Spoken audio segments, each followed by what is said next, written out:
እመቤታችን የክርስትና ምልክቱና መንገድ ትመራለች። ድንግል ማርያም ልጅ ለሚያሳድጉት ምልክት ናት። ተርባ ተጠምታ ልጅ በማሳደግ እናቶች ልጅ እንዴት እንደሚያሳድጉ አሳይታለች። የመናንያን ምልክት ናት። በዓት የምታጸና 12 ዓመት ከበዓት የኖረች አንደበቷ ክፉ የማይወጣው ማርያም ግን ይህን ሁሉ በልቧ ተጠብቀው ነበር ተብላ የባይታውያን ደግሞ ባይታዊት ርግብ የባይታውያንና የመነኮሳት ምልክት በበረሃ በመኖር የሰማይታት ምልክት በመሰደድ የመንገዳቸው መሪ የተባለች በበረሃው ጉዞ ውስጥ ያለችው ታቦተ ጽዮን በዚህ ዓለም ወደ ክርስቶስ መንግሥት በምናደርገው ጉዞ መንገዳችን የምትመራ ምልክት እመቤታችን ናት።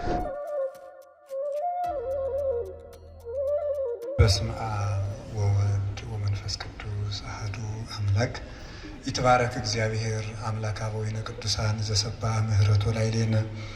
ይቅርታውን ቸርነቱን ምሕረቱን በእኛ ላይ ያጸና የአባቶቻችን አምላክ ቅዱስ እግዚአብሔር ስላደረገልን በጎ ነገር ሁሉ ስሙ የተመሰገነ ይሁን።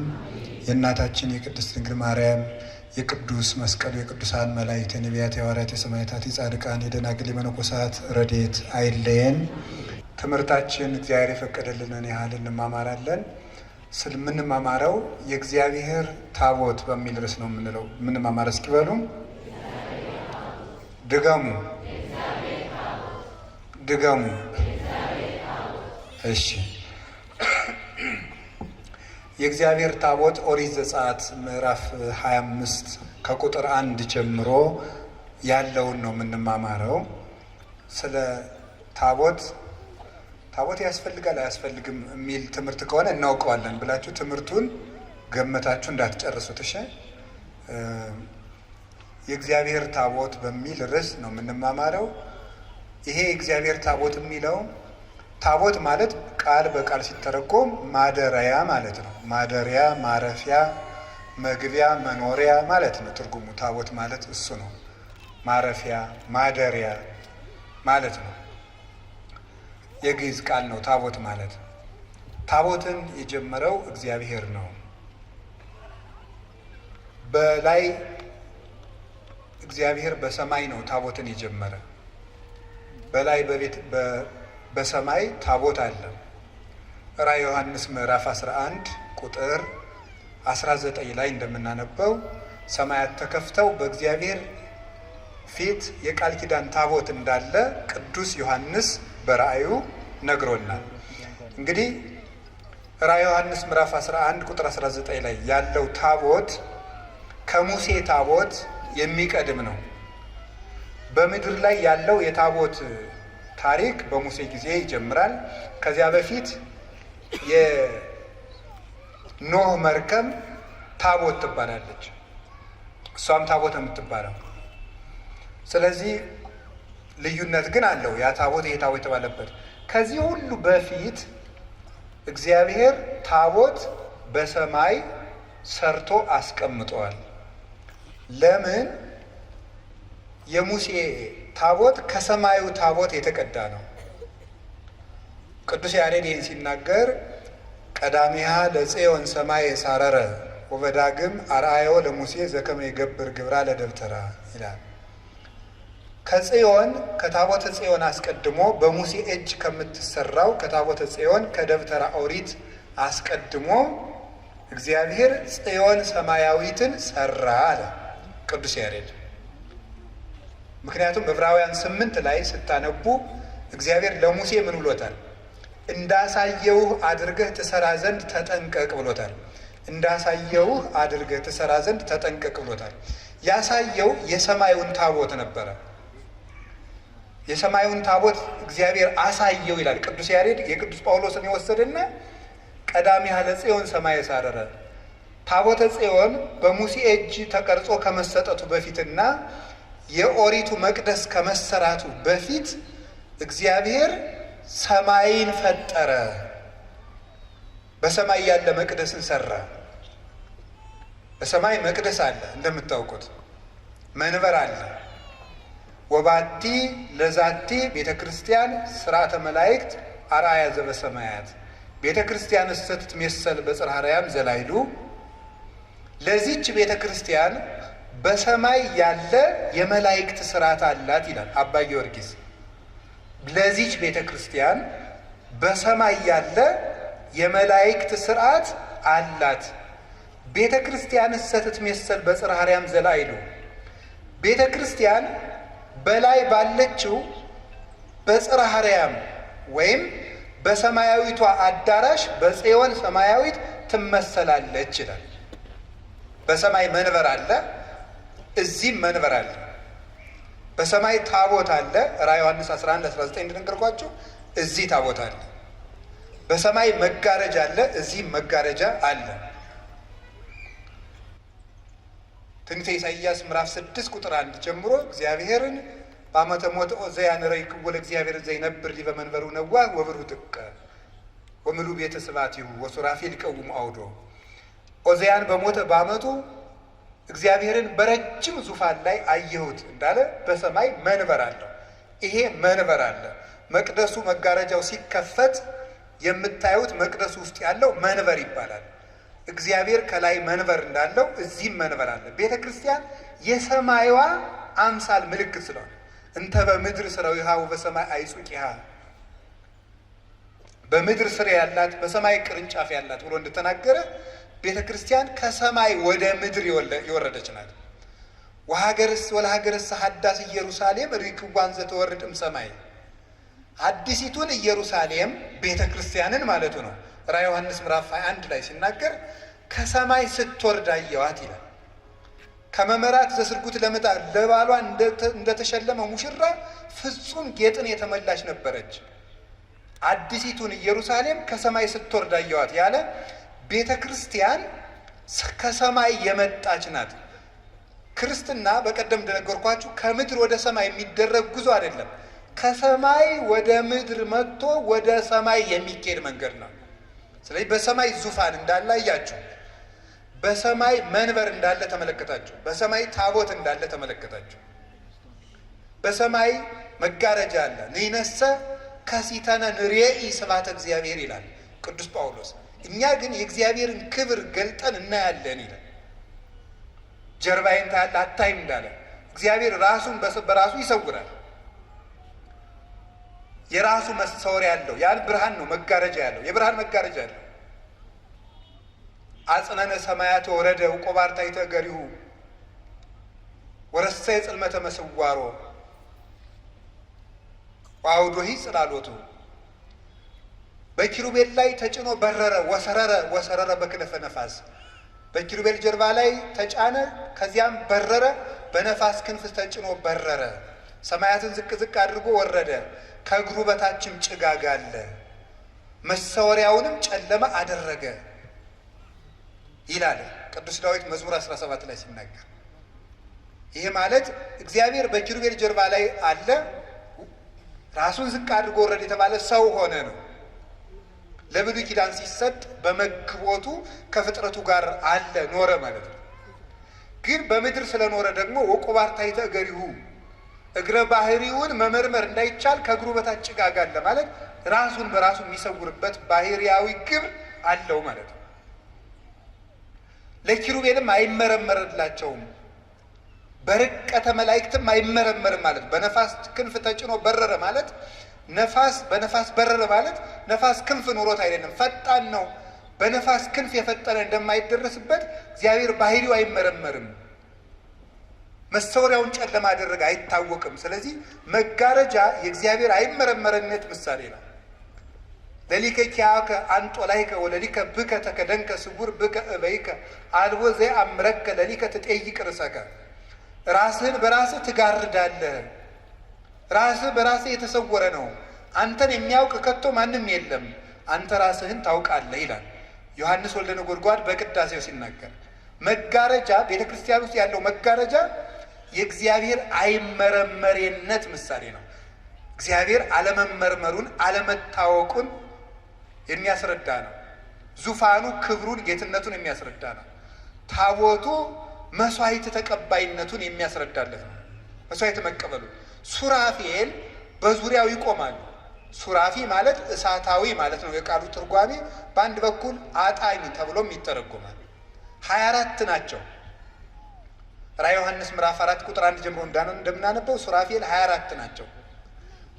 ምዕመናን አንድ ነገር ልንገራችሁ፣ ማስታወሻ የምትይዙ ምዕመናንን አያለው። ማስታወሻ ስትይዙ ጥቅስ ብቻ አትያዙ። እሺ፣ ጥቅሱን ለምን እንደጠቀሳችሁት አይገባችሁማ። ቁጥር ብቻ ተጽፎ ማለት ሐሳቡን ከነ ቁጥር ነው መጻፍ። ገባችሁ? ያው እናት ለሁሉ እንደምትጨነቅ መምህር ለሁሉም ማሰብ አለበት ነው። መናገሬን ሳይሆን መያዛችሁን ማሰብ ስላለብኝ ነው።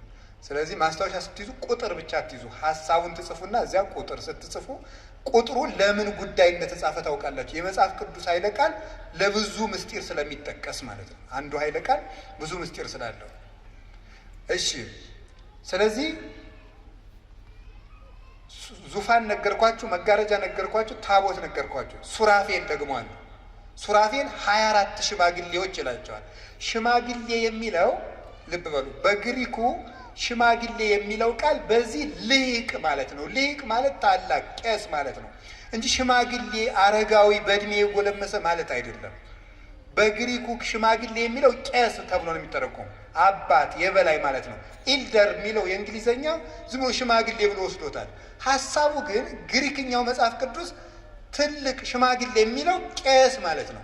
አሁን ከምዕመናን የታመመ ቢኖር ሽማግሌዎችን ይጥራ ሲል ቄስ ማለት ነው። ልሂቅ ታላቅ የበላይ ማለት ነው። ስለዚህ 24 ሽማግሌዎች ናቸው። 24 ለምንድን ነው የሆኑት? 25 ለምን አይሆኑም? 23 ለምን አይሆኑም? ለዚህ ኦርቶዶክሳዊት ቤተክርስቲያን የመጻሕፍትን ልብ የምታውቅበት ቁልፍ አላት። 24 የሆነበት ምክንያት 24 ሰዓት በምድር ለምታገለግለው ቤተክርስቲያን መነሻ እንዲሆኑ ነው። 24 ሽማግሌዎች ላይ ያሉ፣ እዚህ ደግሞ 24 ሰዓት የሚያገለግሉ ካህናት አሉ። ማታ ስቦ ወዱስ ተሳረረ ሁሉ ዓለመ ባህቲ ቃል ተብሎ ማይሌት ይጀምራል። ሰዓታት አለ። ኪዳን ማለዳ ይደረሳል። ስባተ ነግህ ይባላል፣ እሱ ይደረሳል። የውሎ ስባተ ነግህ አለ፣ እሱ ይደረሳል። ቅዳሴ አለ፣ የሰርክ ምህላ አለ። 24 ሰዓት ይሄን ዑደት ተከትሎ ይቀጥላል። 24 ሰዓት ለምታገለግለው ህየንተ ሱራፌል ብነ ካህናት ያለው ለዚህ ነው። በሱራፌል ፈንታ እዚህ ካህናት አሉናል። እዚያም ያጥናሉ፣ እዚህም ይታጠናል። እዚህም ጸሎት ያደርጋል፣ እዚያም ጸሎት አለ። እዚህም ታቦት አለ፣ እዚያም ታቦት አለ። ወተአዘዘ አሐዱ እምሱራፊ ወነሳ እሳተ በጉጠት እምስዋ ሰማይ ወአልከፈኒ ከናፍሬ እንዘይብል አይተትኩ ለከ ኃጢአተከ። ከሱራፌል አንዱ ታዘዘ፣ ከሰማይ መሰዊያም እሳት አምጥቶ ከንፈሬን አስነካኝ፣ ለምጼንም አራቀልኝ ይላል ኢሳይያስ ምዕራፍ 6 ላይ ኢሳይያስ 6 ሲናገር ከሰማይ መሰዊያ እሳት አምጥቶ አስነካኝ ይላል። በሰማይ መሰዊያ አለ፣ ረቂቅ ዕጣን አለ። እንዲህ ነው እንዲያ ነው ብሎ ማስረዳት አይቻልም። እግዚአብሔር ባወቀ ነው። ለእግዚአብሔር ልክ አይበጅለትም። ለእግዚአብሔር አጥር የለውም። ለእግዚአብሔር መጠን የለውም። እጁ ሰፊ ነው። ስልጣኑ ካህሊ ናት። እዴ ሳረረት ታለምድ የማነ አጽንዓቶ ለሰማይ፣ እጄ ምድርን ሰርታለች፣ ቀኜ ደግሞ ሰማይን አጽንቶታል። መኑ ዘሰፈሮን ለማይ በስዝሩ፣ ባህርን በፍኙና በስንዝሩ የሰፈራት ማን ነው? እግዚአብሔር ነው። ይሄን የሚችል እግዚአብሔር በማናውቀው መንገድ ዕጣን አለው፣ ማይጠንት አለው፣ ረቂቅ መሰዊያ አለው። ያንን ለሙሴ አሳየው እግዚአብሔር። በሰማይ ያለውን መጋረጃ፣ በሰማይ ያለውን ታቦት፣ በሰማይ ያለውን መንበር አሳየው። ይሄንን ሰማይን እንዲህ አድርጎ እግዚአብሔር በሰማይ አዘጋጅቶ ቆየና በሙሴ ዘመን ገለጠው። ወበዳግም አርአዮ ለሙሴ፣ ከዚያ በኋላ ይሄንን ለሙሴ አሳየው። ዘከመ ይገብር ግብራ ለደብተራ፣ የደብተራ ኦሪትን አሰራሯን፣ ውስጧን፣ ብስጧን፣ ብስያጧን ይላሉ። አይገባችሁም? ይሄ የትርጓሜ አማርኛ ብስጥ ብስያጥ ታውቃላችሁ? የማይገባ ነገር ነው አይደል? እናንተስ ራሱ አሪፍ ነው ምናምን ትሉ የለ? እኛም የማይገባችሁን ቋንቋ ማውራት አለብን አንዳንድ ጊዜ ማለት ነው። እናንተ ስንት ነው የምትቀልዱብን በየመናኸሪያው በየምኑ ማለት ነው። ማናውቀውን አማርኛ እያደረጋችሁ ሰምታችኋል። ብዙ አሁን እኮ የዱርዬ ቋንቋ ራሱ በአማርኛ ስነ ጽሁፍ የአራዳ ቃላት እየተባለ ይሰጣል እኮ። እንደ ኮመን ኮርስ ሆኖ እዚያው ውስጥ ይሰጣል። ይገርማል እኮ። ከቤተ ክርስቲያን ጋር ብትግባቡ ይገባል፣ የዱርዬ ቋንቋ ከምታጠኑ ማለት ነው። አሁን የአዲስ አበባ ሰው ሲያወጋ አንተ እያለ ያወራል። እኔ ያስቀኛል።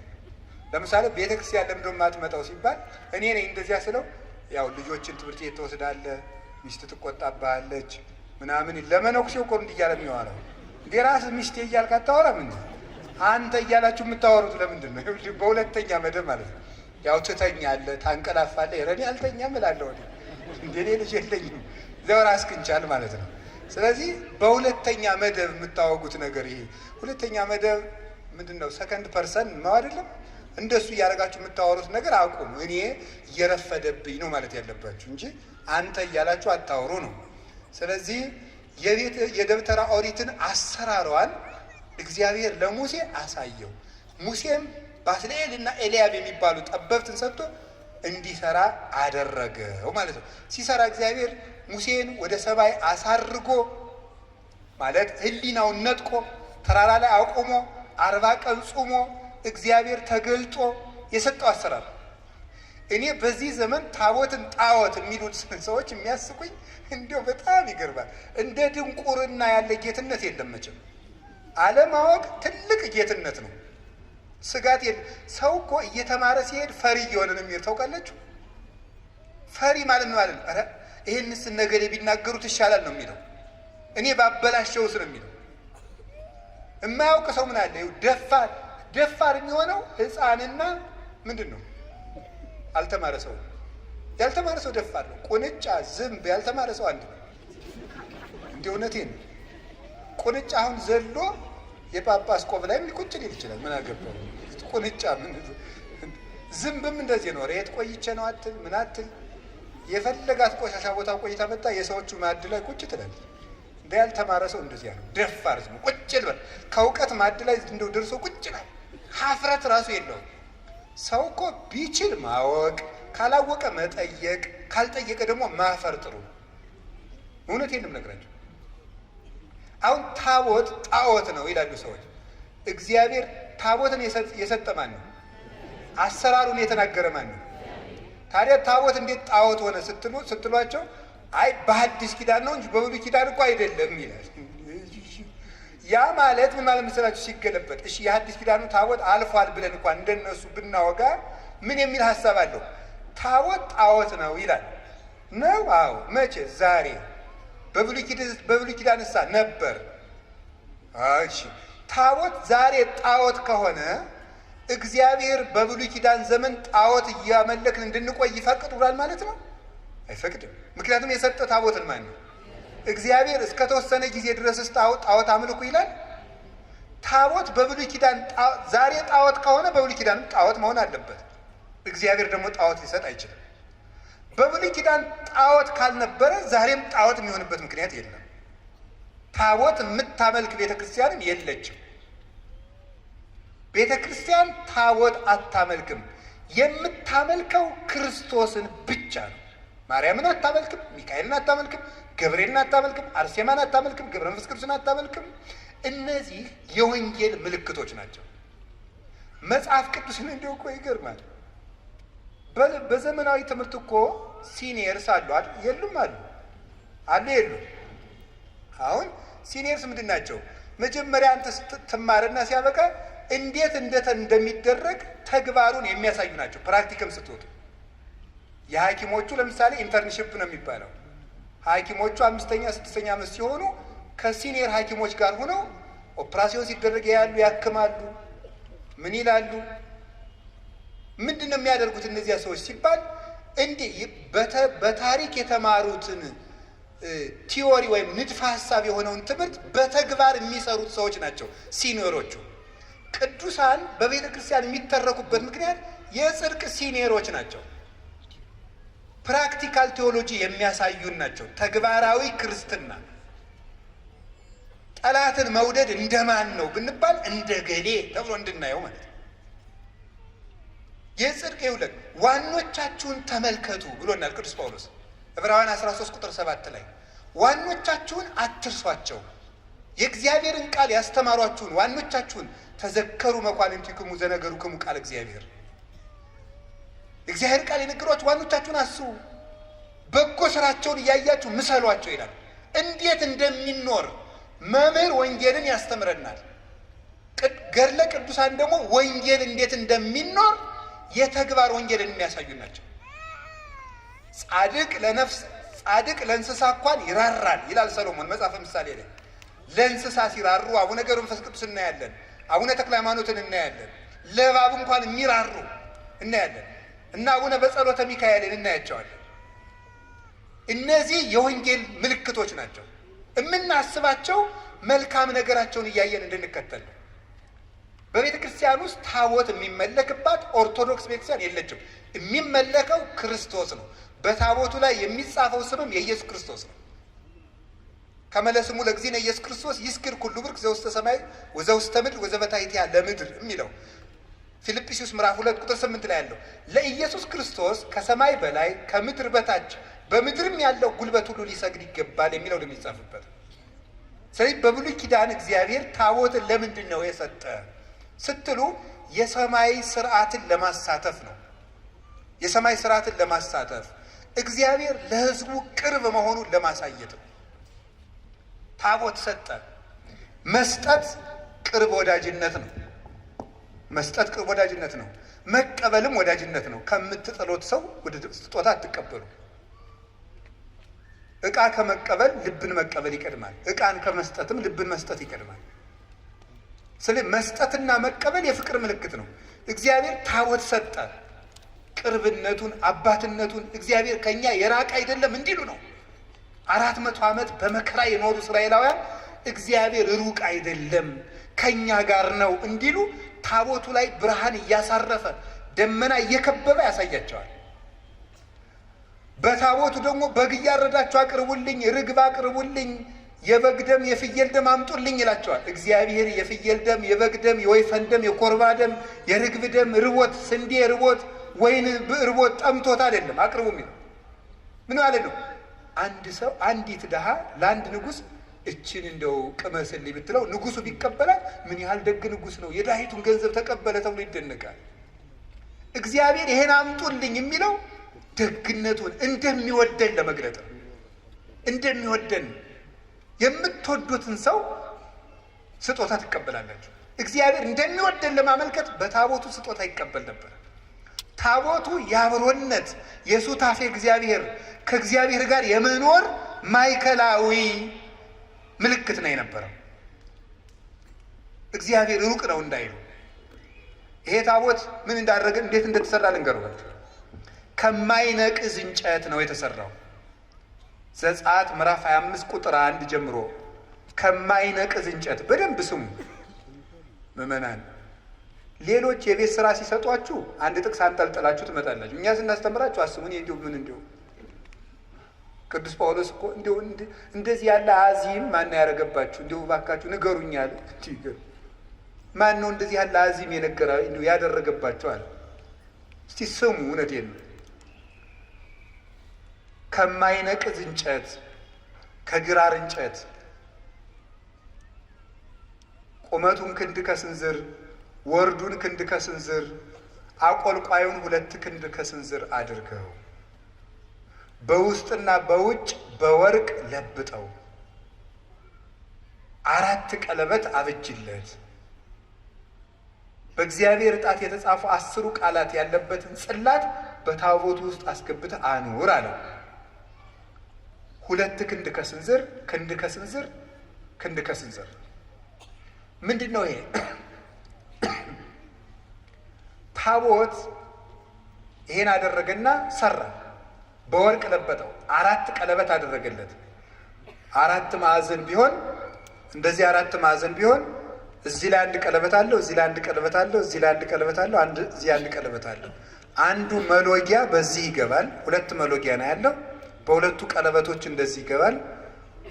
አንዱ መሎጊያ በሁለቱ ቀለበቶች ይገባል። እንደዚህ አድርገው 4 ሰዎች ከፊት ይሸከሙታል። ከዚያ በኋላ ምን አደረገ መስላችሁ? በስርየት መክደኛው ላይ ታቦቱን እዚያ ውስጥ ጽላት የሚባለው 10 ቃላት የተጻፉበት ነው። ታቦት የሚባለው ጽላቱ የሚገባበት ነው። እዚያ ውስጥ 10 ቃላት ተጽፈዋል። ታቦቱ ከገባ ጽላቱ ታቦቱ ውስጥ ከገባ በኋላ የስርየት መክደኛ የሚባል አለ። የስርየት መክደኛ ይባላል። መግጠሚያው ማለት ነው። እግዚአብሔር በስርየት መክደኛው በኩል ተገልጬ አነጋግርሃለሁ አለ። በቃል ኪዳኑ ታቦት በስርየት መክደኛው ላይ ካንተ ጋር እሆናለሁ ተገልጬም አነጋግርሃለሁ። ዘጸአት 25:22 ላይ ሲናገር በስርየት መክደኛው የስርየት መክደኛ። ከዚያ በኋላ በዚህ መሰረት እስራኤል ታቦት ያቀርባል፣ መስዋዕት ያቀርባል፣ እግዚአብሔር ይቀበላቸዋል። ሙሴም ሆነ አሮን ህዝቡን መምራት ሲጀምሩ ሲፈልጉ ወደ ደብተራ ኦሪት ይገቡና በስርየት መክደኛው በኩል የእግዚአብሔርን ፈቃድ ይጠይቃሉ። እግዚአብሔር በስርየት መክደኛው በኩል ቃል ይነግራቸዋል። ታቦቱ ካረፈበት ቦታ ላይ እግዚአብሔር ደመና ይጋርዳል፣ ብርሃን ያሰፍራል። የምስክር ታቦት፣ የቃል ኪዳን ታቦት ይለዋል። ታቦቱ ባረፈበት ቤተ መቅደስ ላይ በድንኳኑ ላይ ደመና ከቦ ይታያል፣ ብርሃን ይሰፍርበታል። ከዚያ በኋላ እስራኤልን እረፉ ማለት ነው ትርጉም። እዚያ ውስጥ አርፈው ይሰነብታሉ። መሄድ ሲያስፈልግ ደግሞ ሰፍሮ የነበረው ደመናና ብርሃን ተነስቶ መምራት ይጀምራል። ያን ጊዜ ሂዱ ማለት ነው ብለው ሙሴና አሮን ይሄን ያውቁና እግዚአብሔር ይነሳ ጠላቶችም ይበተኑ የሚል ጸሎት ጸልየው ታቦተ ጽዮንን አንስተው ይሸከማሉ። ተሸክመው መንገዳቸውን ይጀምራሉ። እሷ ሳትንቀሳቀስ መንገድ መጀመር አይፈቀድም። የእግዚአብሔር ታቦት ሲነሳ ህዝቡም አብሮ 600,000 ህዝብ አብሮ ይጓዛል።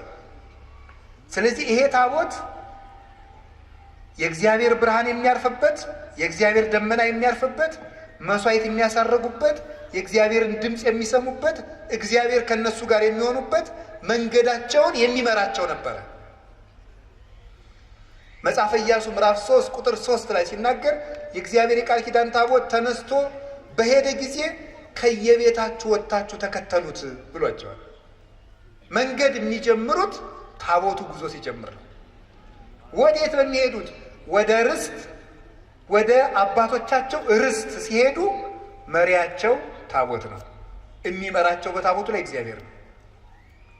ሙሴም ካረፈ በኋላ መጽሐፈ ኢያሱ ምዕራፍ 1 ላይ እንደምንናገረው ዮርዳኖስን ሲሻገሩ መጀመሪያ በዮርዳኖሱ ወንዝ ላይ የገቡት ታቦት የተሸከሙ ካህናት ናቸው።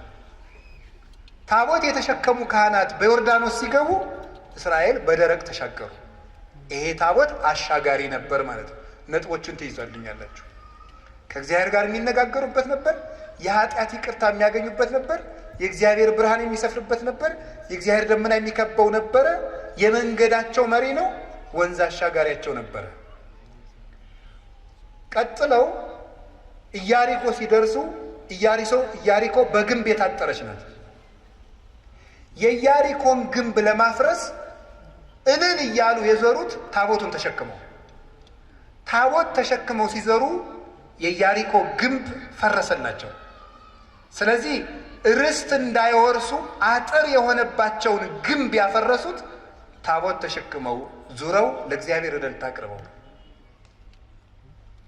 እንዲህ ብለው ምድረ ርስት ገቡ። ምድረ ርስት ገቡ ከእግዚአብሔር ጋር ሲታረቁበት፣ ቃለ እግዚአብሔር ሲሰሙበት፣ ይቅርታ ሲያገኙበት፣ ጠላት ሲያሸንፉበት ኖሩ። እንዲህ እያለ ከዛሬው ታሪክ ይደርሳል። እንደተማራችሁት በየደብሩ በዛሬው ጊዜ የኤሊ ልጆች በደሉ፣ ተምራችሁታል በየደብሩ። የዛሬው ሀሳቤን የሌላ ስለሆነ የእነሱ ታሪክ ላይ አላተኩርም። እግዚአብሔርን ሲበድሉ እግዚአብሔር ታቦተ ጽዮን እንድትማረክ አደረገ። ጦርነት መጣ። አፍኒንና ፊናስን አስመሳይ ሆነው ሳለ እውነተኛ ካህናት መስለው ታቦቱን ተሸክመው ሄዱ።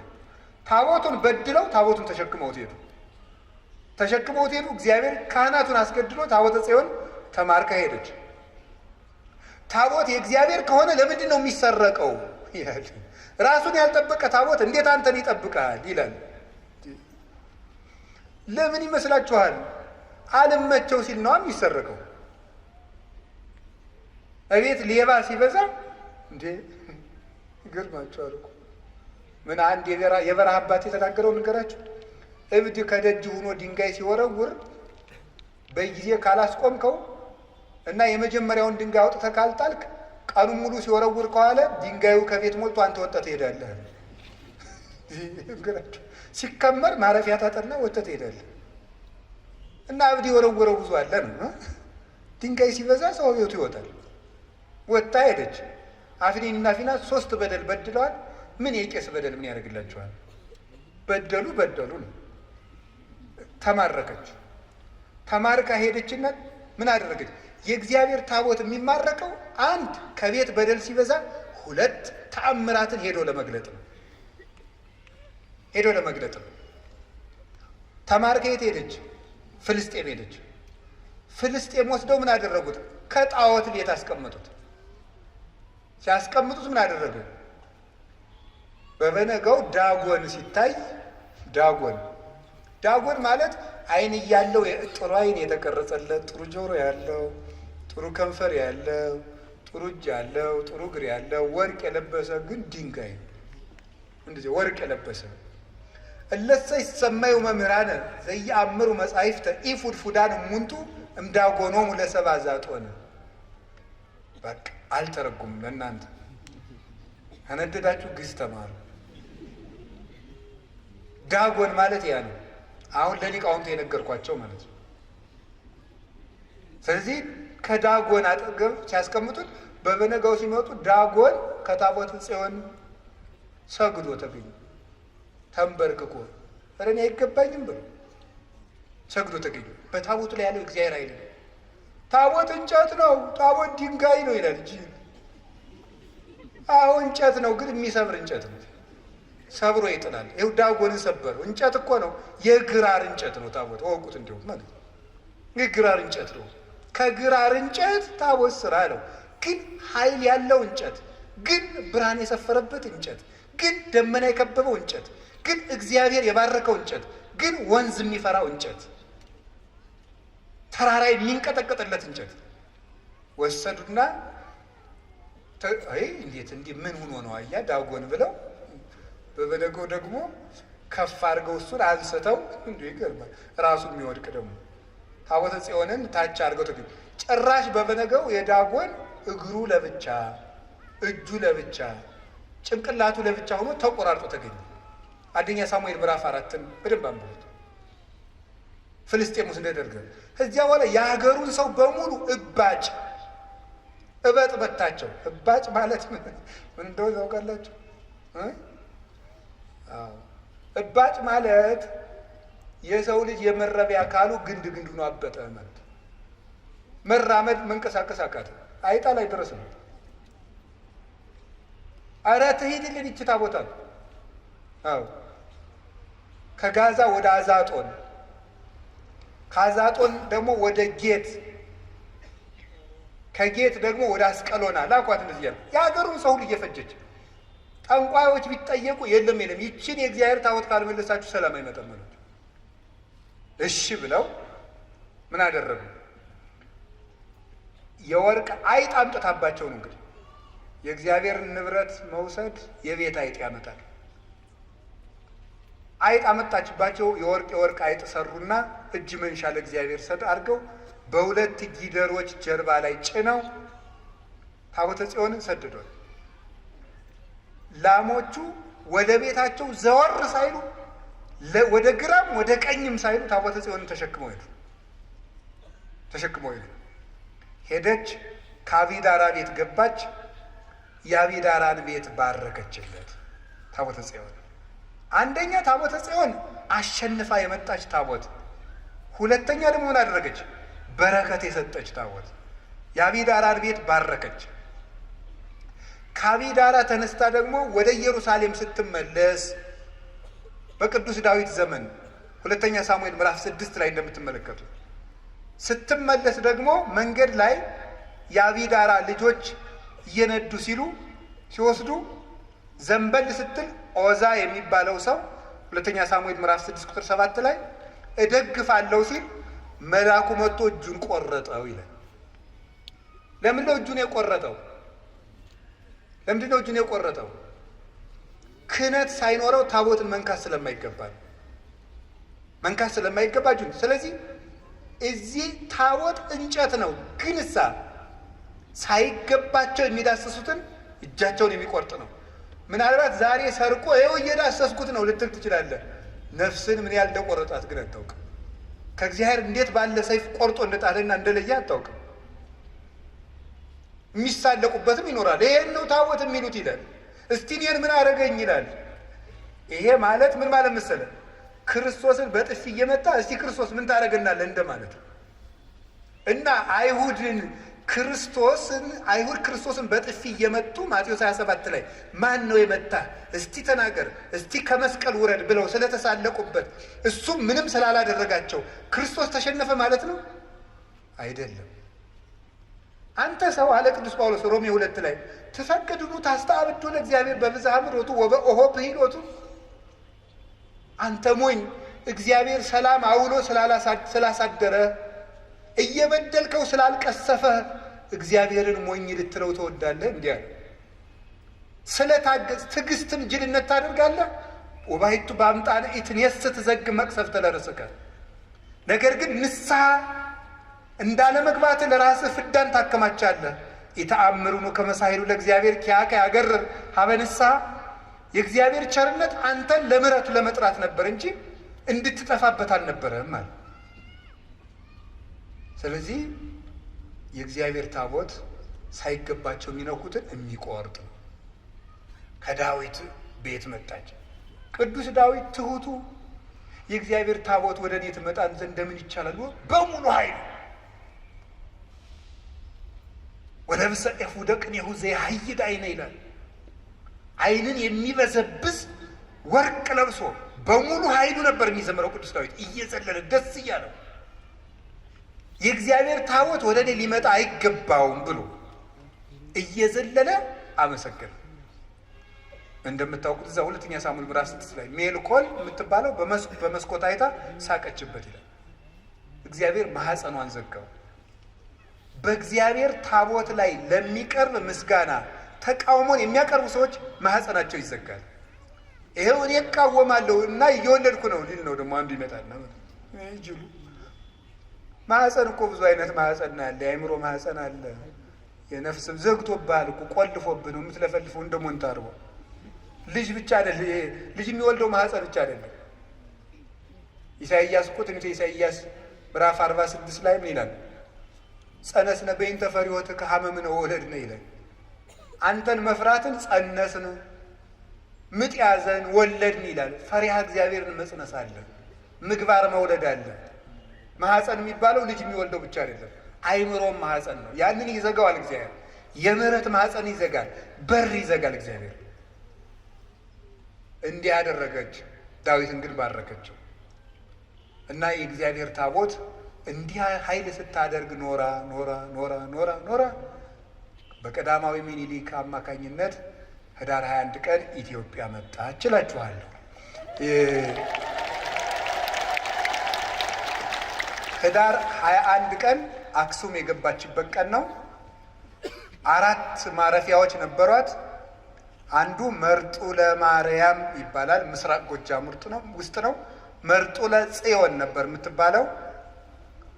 አንዱ ሳፍ ጽዮን ይባላል፣ ጣና ቂርቆስ ነው። እኔ የመጣሁበት ገዳም ነው። እዚያ አርፋለች። 4ቱ የጽዮን መንበሮች ነው የሚባሉት። አንደኛው ተድባበ ጽዮን ይባላል፣ ወሎ ውስጥ የሚገኝ ነው፣ ደቡብ ወሎ ውስጥ። አንደኛዋ አክሱም ጽዮን ናት። መጨረሻ ላይ ዛሬ አርፋ የምትገኘው አክሱም ነው። ህዳር 21 ቀን አንደኛ ከዚያ የገባችበት ቀን ነው። ሁለተኛ በግራኝ መሐመድ ጊዜ ታቦተ ጽዮን በስደት ዝዋይ ገዳም ቆይታለች። እዚህ ዝዋይ ቆይታ ግራኝ ካረፈ በኋላ ተመልሳ አክሱም የገባችው ህዳር 21 ቀን ነው። ስለዚህ ታቦተ ጽዮን ይህን ሁሉ ኃይል አድርጋ መታ።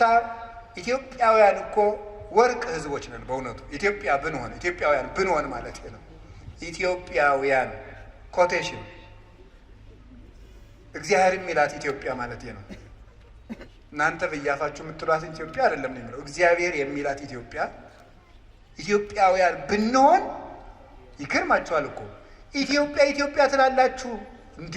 ብፁዓን ነን በእውነት ብፁዓን። እንዴት እኛ ይሄ ታቦት ከሲና ሲወርድ የለን እኛ ይሄ ታቦት ደመና ሲጋርደው በደብረ ሲና አላየን። እኛ በስርየት መክደኛው ለሙሴ ሲነጋገረው አላየን። እኛ ይሄ ታቦት ዮርዳኖስን ሲከፍል አላየ ነው። እኛ ግንብ ሲያፈርስ አልነበርን። እኛ ዳጎንን ሲቀጠቅጥ አላየን። እኛ ጦርነት ሲያሸንፉበት አላየን። ሳናይ የምናምን ኢትዮጵያውያን ክቡራን ነን በእውነቱ ማለት ነው። ለዚህ ነው እግዚአብሔር ታቦተ ጽዮንን የሰጠን ማለት ነው። አይተው የገፋትን ታቦት ሳናይ ተቀበልናት። እግዚአብሔርን በዚች ታቦት እየባረከን ነው። ይህንን ታቦት ነው እግዚአብሔር ወደሚወዱት አምጥቶ ሰጠ። በታቦተ ጽዮን እግዚአብሔር ይባርከን። ህዳር 21 ቀን ታቦተ ጽዮን ስደቷ እንዳበቃ የኢትዮጵያን ስደትና መከራ በቃ ይበለን መድኃኒዓለም። የእግዚአብሔር ታቦት ምን ያደርጋል? የእግዚአብሔር ታቦት በሉ ምን ያደርጋል? በሉ እግዚአብሔር ይነጋገርበታል። በሉ ምን ያደርጋል? በሉ ደግሞ የኃጢአት ይቅርታ ያሰጣል። በሉ ምን ያደርጋል? በሉ እግዚአብሔርን እንሰማበታለን። ምን ያደርጋል? በሉ የእግዚአብሔር ብርሃን ያርፍበታል። ምን ያደርጋል? በሉ የህይወት መንገድን ይመራል። ይሄ ማለት የህይወት መንገድ ክርስቶስ ነው ይላል። እንዲሁ ሞኝ እንቁራሪት አሉ ማታ ማታ ባህር ውስጥ የምትጮህ ባህር ውስጥ እኔ ብቻ ያለው እየመሰላት ነው አሉ። እንዲሁ ይገርማል። ጨዋታ ነው፣ እሺ ጨዋታ ነው። ሰው ነው ያለኝ። የእንቁራሪት ጩኸት የሚጮሃለ እሱ የሚያውቃትን ጥቅስ እኛ ያልገባት የሚመስለው ማለት ነው። በመምህር አምላክ ሊኖር አይደለም እንዲ አሁን ብድግድና መንገድም ህይወትም እኔ ነኝ ነው ያለ ኢየሱስ ይላል። እኔ ያውቀው የለ እሱን ሞኝ እንዲ ይሁን አባቶች በዜማ በሰዓታት ሲሉት በሰማቸው ሲመጣ አንቀጽ ለሀባቡ ፍኖት ዘመንገለ ወላዲው ሲሉ ሌሊት ታጥቀው ሲሉት በሰማቸው። ዝም ብሎ በአፍ ብቻ አይደለም እኮ የሚሉት እንዴ ሞገስነ ወክብርነ ቀርነ መድኃኒትነ እንቅልፋቸውን ከልክለው ነው። በልተው ጠጥተው ሱፍ ለብሰው መጥተው አጊጠው አይደለም የሚሉት። ታጥቀው እንቅልፋቸውን ትተው ሞገስነ ወክብርነ ቀርነ መድኃኒትነ ውእቱ ኢየሱስ ክርስቶስ አሩት ሰናይ መጾር ቀሊል ውእቱ ኢየሱስ ክርስቶስ ፄው ዘአጣሞ ለልሱ ጠረጴዛ ይባላል። ስለዚህ ያ ታቦት የመንገዳቸው መሪ ነበር። እንዳትረሱ የነገርኳቸው ያ ታቦት ወንዝ አሻግሯቸው ነበረ። የእግዚአብሔር ታቦት ምን ያደርጋል? ይመራል። የእግዚአብሔር ታቦት ምን ያደርጋል? ያሻግራል። የእግዚአብሔር ታቦት ምን ያደርጋል? የተዘጋ ግንብ ያፈርሳል። የእግዚአብሔር ታቦት ምን ያደርጋል? ርስት ያወርሳል። የእግዚአብሔር ታቦት ምን ያደርጋል? ዳጎንን ይቀጠቅጣል፣ ትዕቢተኞችን ያዋርዳል። የእግዚአብሔር ታቦት ምን ያደርጋል? አሸንፎ ይመለሳል። የእግዚአብሔር ታቦት ምን ያደርጋል? የገባበትን ቤት ይባርካል። የእግዚአብሔር ታቦት ምን ያደርጋል? የነካውን ሁሉ ይቆርጣል፣ የደፈረውን። የእግዚአብሔር ታቦት ምን ያደርጋል? የተሳለቁበትን በር ይዘጋል። የእግዚአብሔር ታቦት በረከት ያድላል። እግዚአብሔር በረከትን ያድለን። እሺ አሁን ርዕሳችን ምንድን ነው? በሉ ንገሩኝ እንጂ። አቤት አቤት። እሺ ትክክለኛይቱ የእግዚአብሔር ታቦት ማናት? እሱን ነው ማስተማር የፈለግነው። ይሄ ሰም ነው እንግዲህ እስካሁኑ ማለት ነው።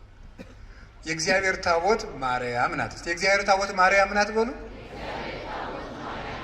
የእግዚአብሔር ታቦት ማናት? ማርያም። በጣም ግሩም ነው። እመቤታችን ማርያም ናት። ዛሬ የጥፍ ድርብ ደስታ ነው። በሰንበት ላይ ደብረ ዘይት እንደሚሉት አባቶቻችን ታቦተ ጽዮን ላይ እመቤታችን ያለችበት ነው። የእግዚአብሔር ታቦት ለምንድን ነው የምንላት? እንግዲህ ታቦቱን ከምን አይነት እንጨት ስራው ነው ያለ? አቤት ከማይነቅዝ እንጨት። በላዩ ላይ ምን አድርግበት ብሎታል? ወርቅ በሉ እንጂ። በወርቅ ልብ ከማይነቅዝ እንጨት በሉ። ድገሙ ሁላችሁ አፍ ያላችሁ ሁሉ። ከምን አይነት እንጨት? በላዩ ላይ ምን ጨምርበት? ወርቅ ጨምርበት። ስንት ቀለበት አድርግለት? 4። በጣም ጎበዞች ናቸው። ከዛ በምኑ ላይ አነጋግርሃለሁ? በስሬት መክደኛው ብሉ እንጂ በሞት ይሄን ድገሙት። አቤት ማን ነው የሚያነጋግረው? እግዚአብሔር ይስጣችሁ። እንግዲህ ታቦት ማናት? እመቤታችን በሉ። ምክንያቱ ለምንድን ነው መሰላችሁ? ዮሐንስ ወንጌል ምዕራፍ 1 ቁጥር 46 ላይ ፊልጶስ ለናትናኤል እንዲህ ብሎታል። ረከብንዎ ለኢየሱስ ዘይብልዎ ማስያዝ ዘጸሐፈ ሙሴ በእንቲአሁ ወነቢያትኒ ተነበዩ ሎቱ አለ። ሙሴ ስለሱ የጻፈለትን ነቢያት የተነበዩለትን ማስያዝ የሚሉትን ክርስቶስን አገኘነው አለ። ማን የጻፈለትን? ጆሮ ሙሴ በሉ እንጂ ማን የጻፈለትን? እግዚአብሔር ይስጣችሁ። ሕፃናት ሁሉ ሙሴ ይላሉ። ደስ ይላሉ እኮ እንደ ሕፃናት እያወሩ ነው የሚሰሙ። እንደ ሴቶቹ እያወሩ ይሰማሉ አይደል? ተከታተላቸው። ብዙ ጊዜ የሴቶች ማህበር ወግ ይበዛዋል፣ ግን እያወጉ ይሰማሉ። የሚያስገርማቸው ነገር እኔ ይገርመኛል። እያወሩ የሚሰሙ ሴቶች ናቸው እና መልቲታስክ የሚሸከሙ ጎበዞች ናቸው። እውነት አንሰት? አዎ በጣም ጥሩ ነው። እሺ ለምንድን ነው እያወሩ እንዲሰሙ አድርጎ የፈጠራቸው? ሳስበው እኔ ብዙ ልጅ ቢንጨጫባቸው የሁሉንም መንጫጫት እንዲሰሙ ነው መሰልላቸው። ያኛው እማዬ እማማ ቢል ሁሉንም ይሰሙታል። እና ደግሞ ሴቶች ማህበር ውስጥ ተቀምጠው እየጠጡ ከውጭ ልጅ ቢያለቅስ የልጃቸውን ድምፅ እያወሩ ይሰማሉ። አይገርማችሁም? በጣም ነው የሚገርመኝ። እናትነት ትልቅ ነገር ነው። ከቃሉ ጋር ናችሁ። ስለዚህ እግዚአብሔር ታቦት ስላለው ታቦት እመቤታችን ናት። መጀመሪያ ከማይነቅዝ እንጨት ማለት ምን ማለት መስላችሁ? ከማይነቅዝ ነቀዝ መብላት ማለት ምን ማለት ነው? መቆንቆን መንቀዝ ምንድን ነው? እርግማን ኃጢአት ማለት ነው። ከማይነቅዝ እንጨት ታቦቱን ስራው አለ። የድንግል ማርያም አካሏ እርግማን የሌለበት ነው። አሁን ቅድም ነግሬያችኋለሁ። ሙሴ ስለሱ የጻፈለትን ኢየሱስን አገኘ ነው አለ። ሙሴ ስለሱ የጻፈለትን ካለ ሙሴ በኦሪት ዘጸአት ኢየሱስ ክርስቶስ አማኑኤል የሚል ስም ተናግሯል? አልተናገረም። ታዲያ ምንድን ነው የተናገራቸው ነገሮች ሁሉ ለማን የተናገሩ ናቸው? ስለ ክርስቶስ በምስጢር የተነገሩ ናቸው ማለት ነው። ስለዚህ ነበር ምን አለ? ተፈቅዱ ትህስሱ መጻሕፍተ ወይመስለክሙ ከመ ቦቱ ወንዘ ትረክቡ ሕይወተ ዘላለም እማንቱ ሰማዕቴ። መጻሕፍትን ትመረምራላችሁ በእነሱም ሕይወት የምታገኙ ይመስላችኋል፣ እነርሱ ግን የእኔ ምስክሮች ናቸው አላቸው።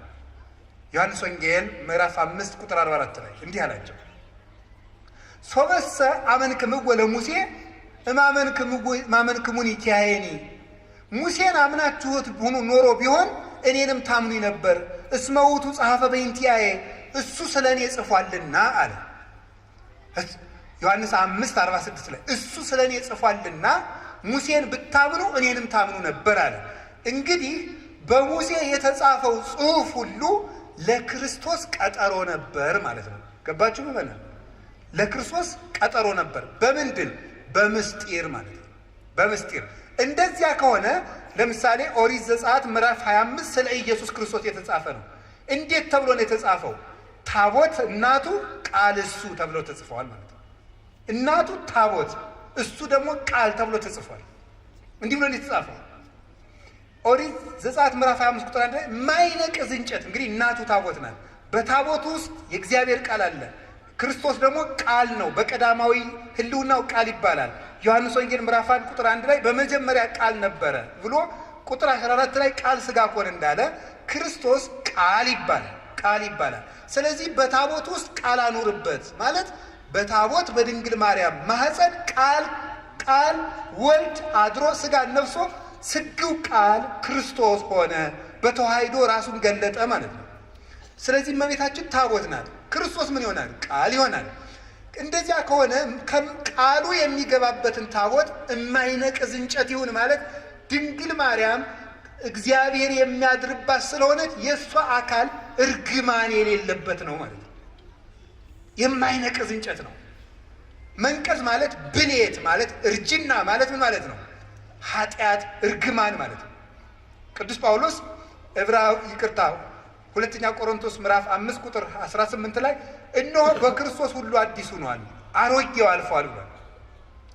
አሰስሉ ብሁአ ብሉየ፣ አሮጌውን እርሾ አስወግዱት፣ ከመ ትኩኑ ለሐዲስ ሐሪጽ፣ ለአዲሱ እርሾ ለክርስቶስ ተዘጋጁ ዘንድ አሮጌውን እርሾ አስወግዱ። እስመ ተሰቅለ በፋሲካነ ክርስቶስ፣ ፋሲካችን ክርስቶስ አንድም በፋሲካችን ክርስቶስ በፋሲካችን ዕለት ፋሲካችን መሻገሪያችን ክርስቶስ ታርዷልና ይላል ቆሮንቶስ 5 ላይ ሲናገር። አሮጌውን እርሾ አስወግዱ። ስለዚህ አሮጌ ማለት ኃጢአት ማለት ነው። አሮጌ መንቀዝ ማርጀት ማለት ኃጢአት ማለት ነው። እርግማን ማለት ነው። ሞት ማለት ነው። ከማይነቅዝ እንጨት ታቦቱን ስራው ማለት ድንግል ማርያም መጀመሪያ ኃጢአት ሳይኖርባት ነው ያዘጋጃት። እርግማን አልነበረባትም። ከሴቶች ተለይቶሽ አንቺ የተባረክሽ ነሽ ያላት ለዚህ ነበር። ሉቃስ ወንጌል ምዕራፍ 1 ላይ እንግዲያ ምድር ሁሉ የተረገመ ነው፣ እመቤታችን ግን ለይቶ የተባረክሽ ነሽ አለ። ከወንዶች ሳይል ከሴቶች አለ። ለምንድን ነው? እርግማን የመጣ በሴት ነበረ። በሴት ስለነበረ ሴቲቱ ዓለምን ሁሉ የምትወክላት ከሴቶች ተለይቶሽ አንቺ የተባረክሽ ነሽ ሲል ከሰው ዘር በአጠቃላይ ተለይተሽ የተባረክሽ ነሽ ነው። ከማይነቅዝ እንጨት ማለት ይሄ ነው። በወርቅ ለብጠው ምንድን ነው ነው? በወርቅ ለብጠው ማለት ነው። ልብ ብላችሁ ስሙ የእግዚአብሔር ቤተሰቦች። መጀመሪያ ከማይነቅዝ እንጨት ስራው ማለት እንጨቱ መጀመሪያ በተፈጥሮ ይሄ ሁሉ ታቦቱ ረጅም ዘመን ሲቀመጥ እንዳይነቅዝ ነው። ከማይነቅዝ እንጨት ስራው አለው፣ እንዳይፈርስ ነው። ይሄ ማለት ምን ማለት ነው?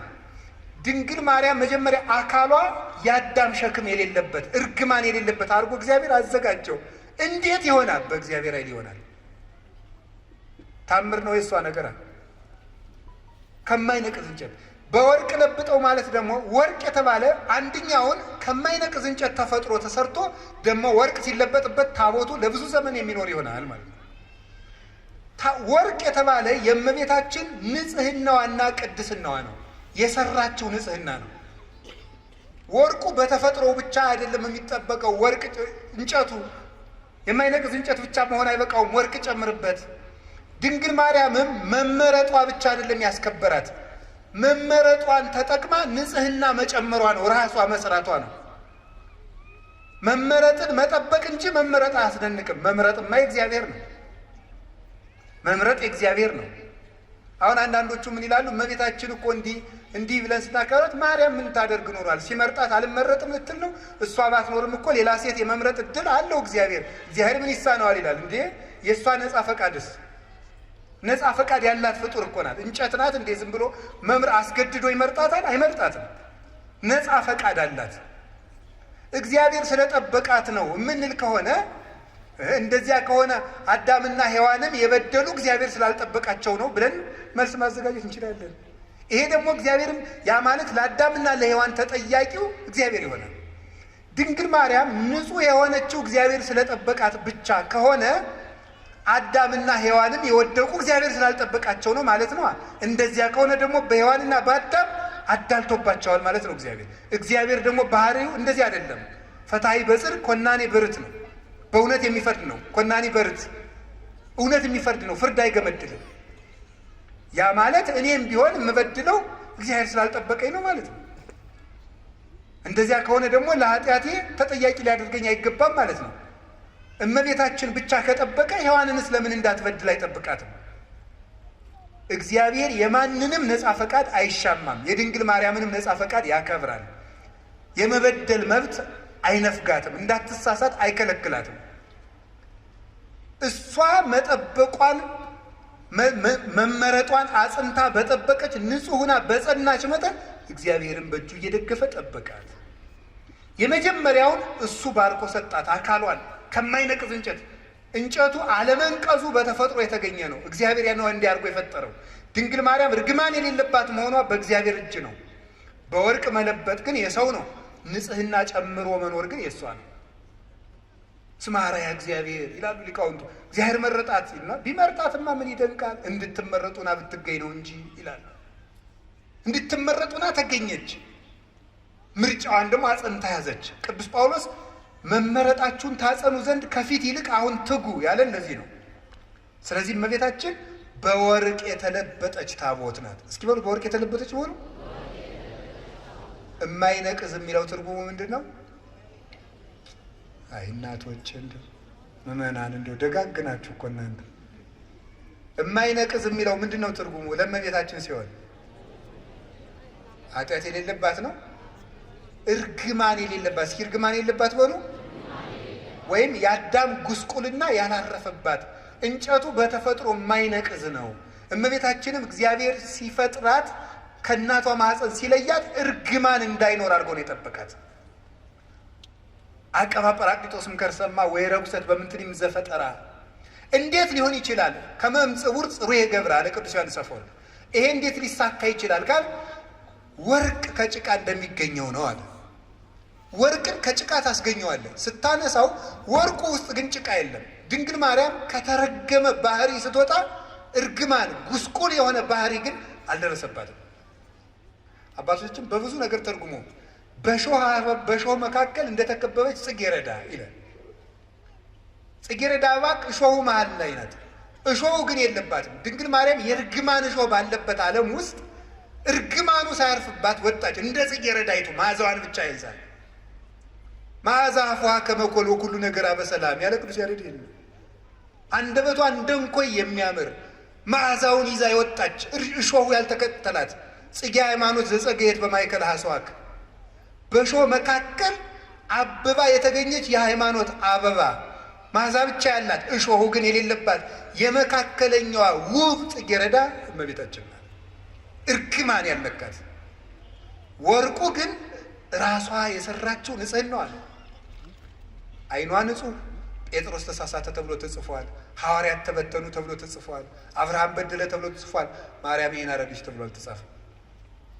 አንደበቷ ክርክም ያለ ነውር የሌለባት በእውነት ጠባብ ወትሕት ዘልዕቀት በቤተ መቅደስ በቤተ መቅደስ ውስጥ ተቀምጣ መልአክ እያነጋገራት ትዕቢት የሌለባት ትሕት ጥበብን የተመላች እወቁኝ እወቁኝ የማትል ልጇ በሆሳዕና እንኳን እንዲያው ግርግር ሰው ሁሉ ሲበዛ እንዴ የአምላክ እናት ፊት አድርጉኝ የማትል በትሕትና እስቲ እዚህ ላይ እመቤታችን እንዲህ አለች ተብሎ ሰምታችኋል? ሐዋርያት አነጠፉ፣ ገሌ ፊት ሄደ፣ ጴጥሮስ እንዲህ አለ ሲባል እሷ እንዲህ ነኝ የማትል ይሄ አይገባኝም ይሄ ይገባኛል የማትል ስደት አይገባኝም ሳትል የተሰደደች መልካም ነገር ይገባኛል አክብሩኝ የማትል ትሕትናን የተመላች ወርቅ። ትንቢተ ዘካርያስ ምዕራፍ 4 ቁጥር 2 ላይ ነቢዩ ዘካርያስ ርየ ተቃዋመ ማይቶት ዘካርያስ የወርቅ መቅረዝን አይቶት ነበረ። ምን ያለ ዘይትን የተመላ 7 አይጹቅ ያላት 7 ቅርንጫፍ ያላት 7 ቅርንጫፍ ያላት መቅረዝ ዘይት ያለባት ኩለንተሃ ወርቅ ይላል። ሁለመናዋ ወርቅ የሆነ መቅረዝ አየው ይላል።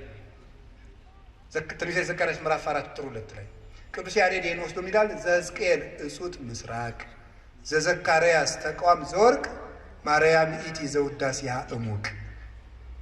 የሕዝቅኤል የምስራቅ በር የዘካርያስ የወርቅ መቅረዝ ምስጋናዋ ተቀርቶ የማያልቅ ማርያም ናት ይላል።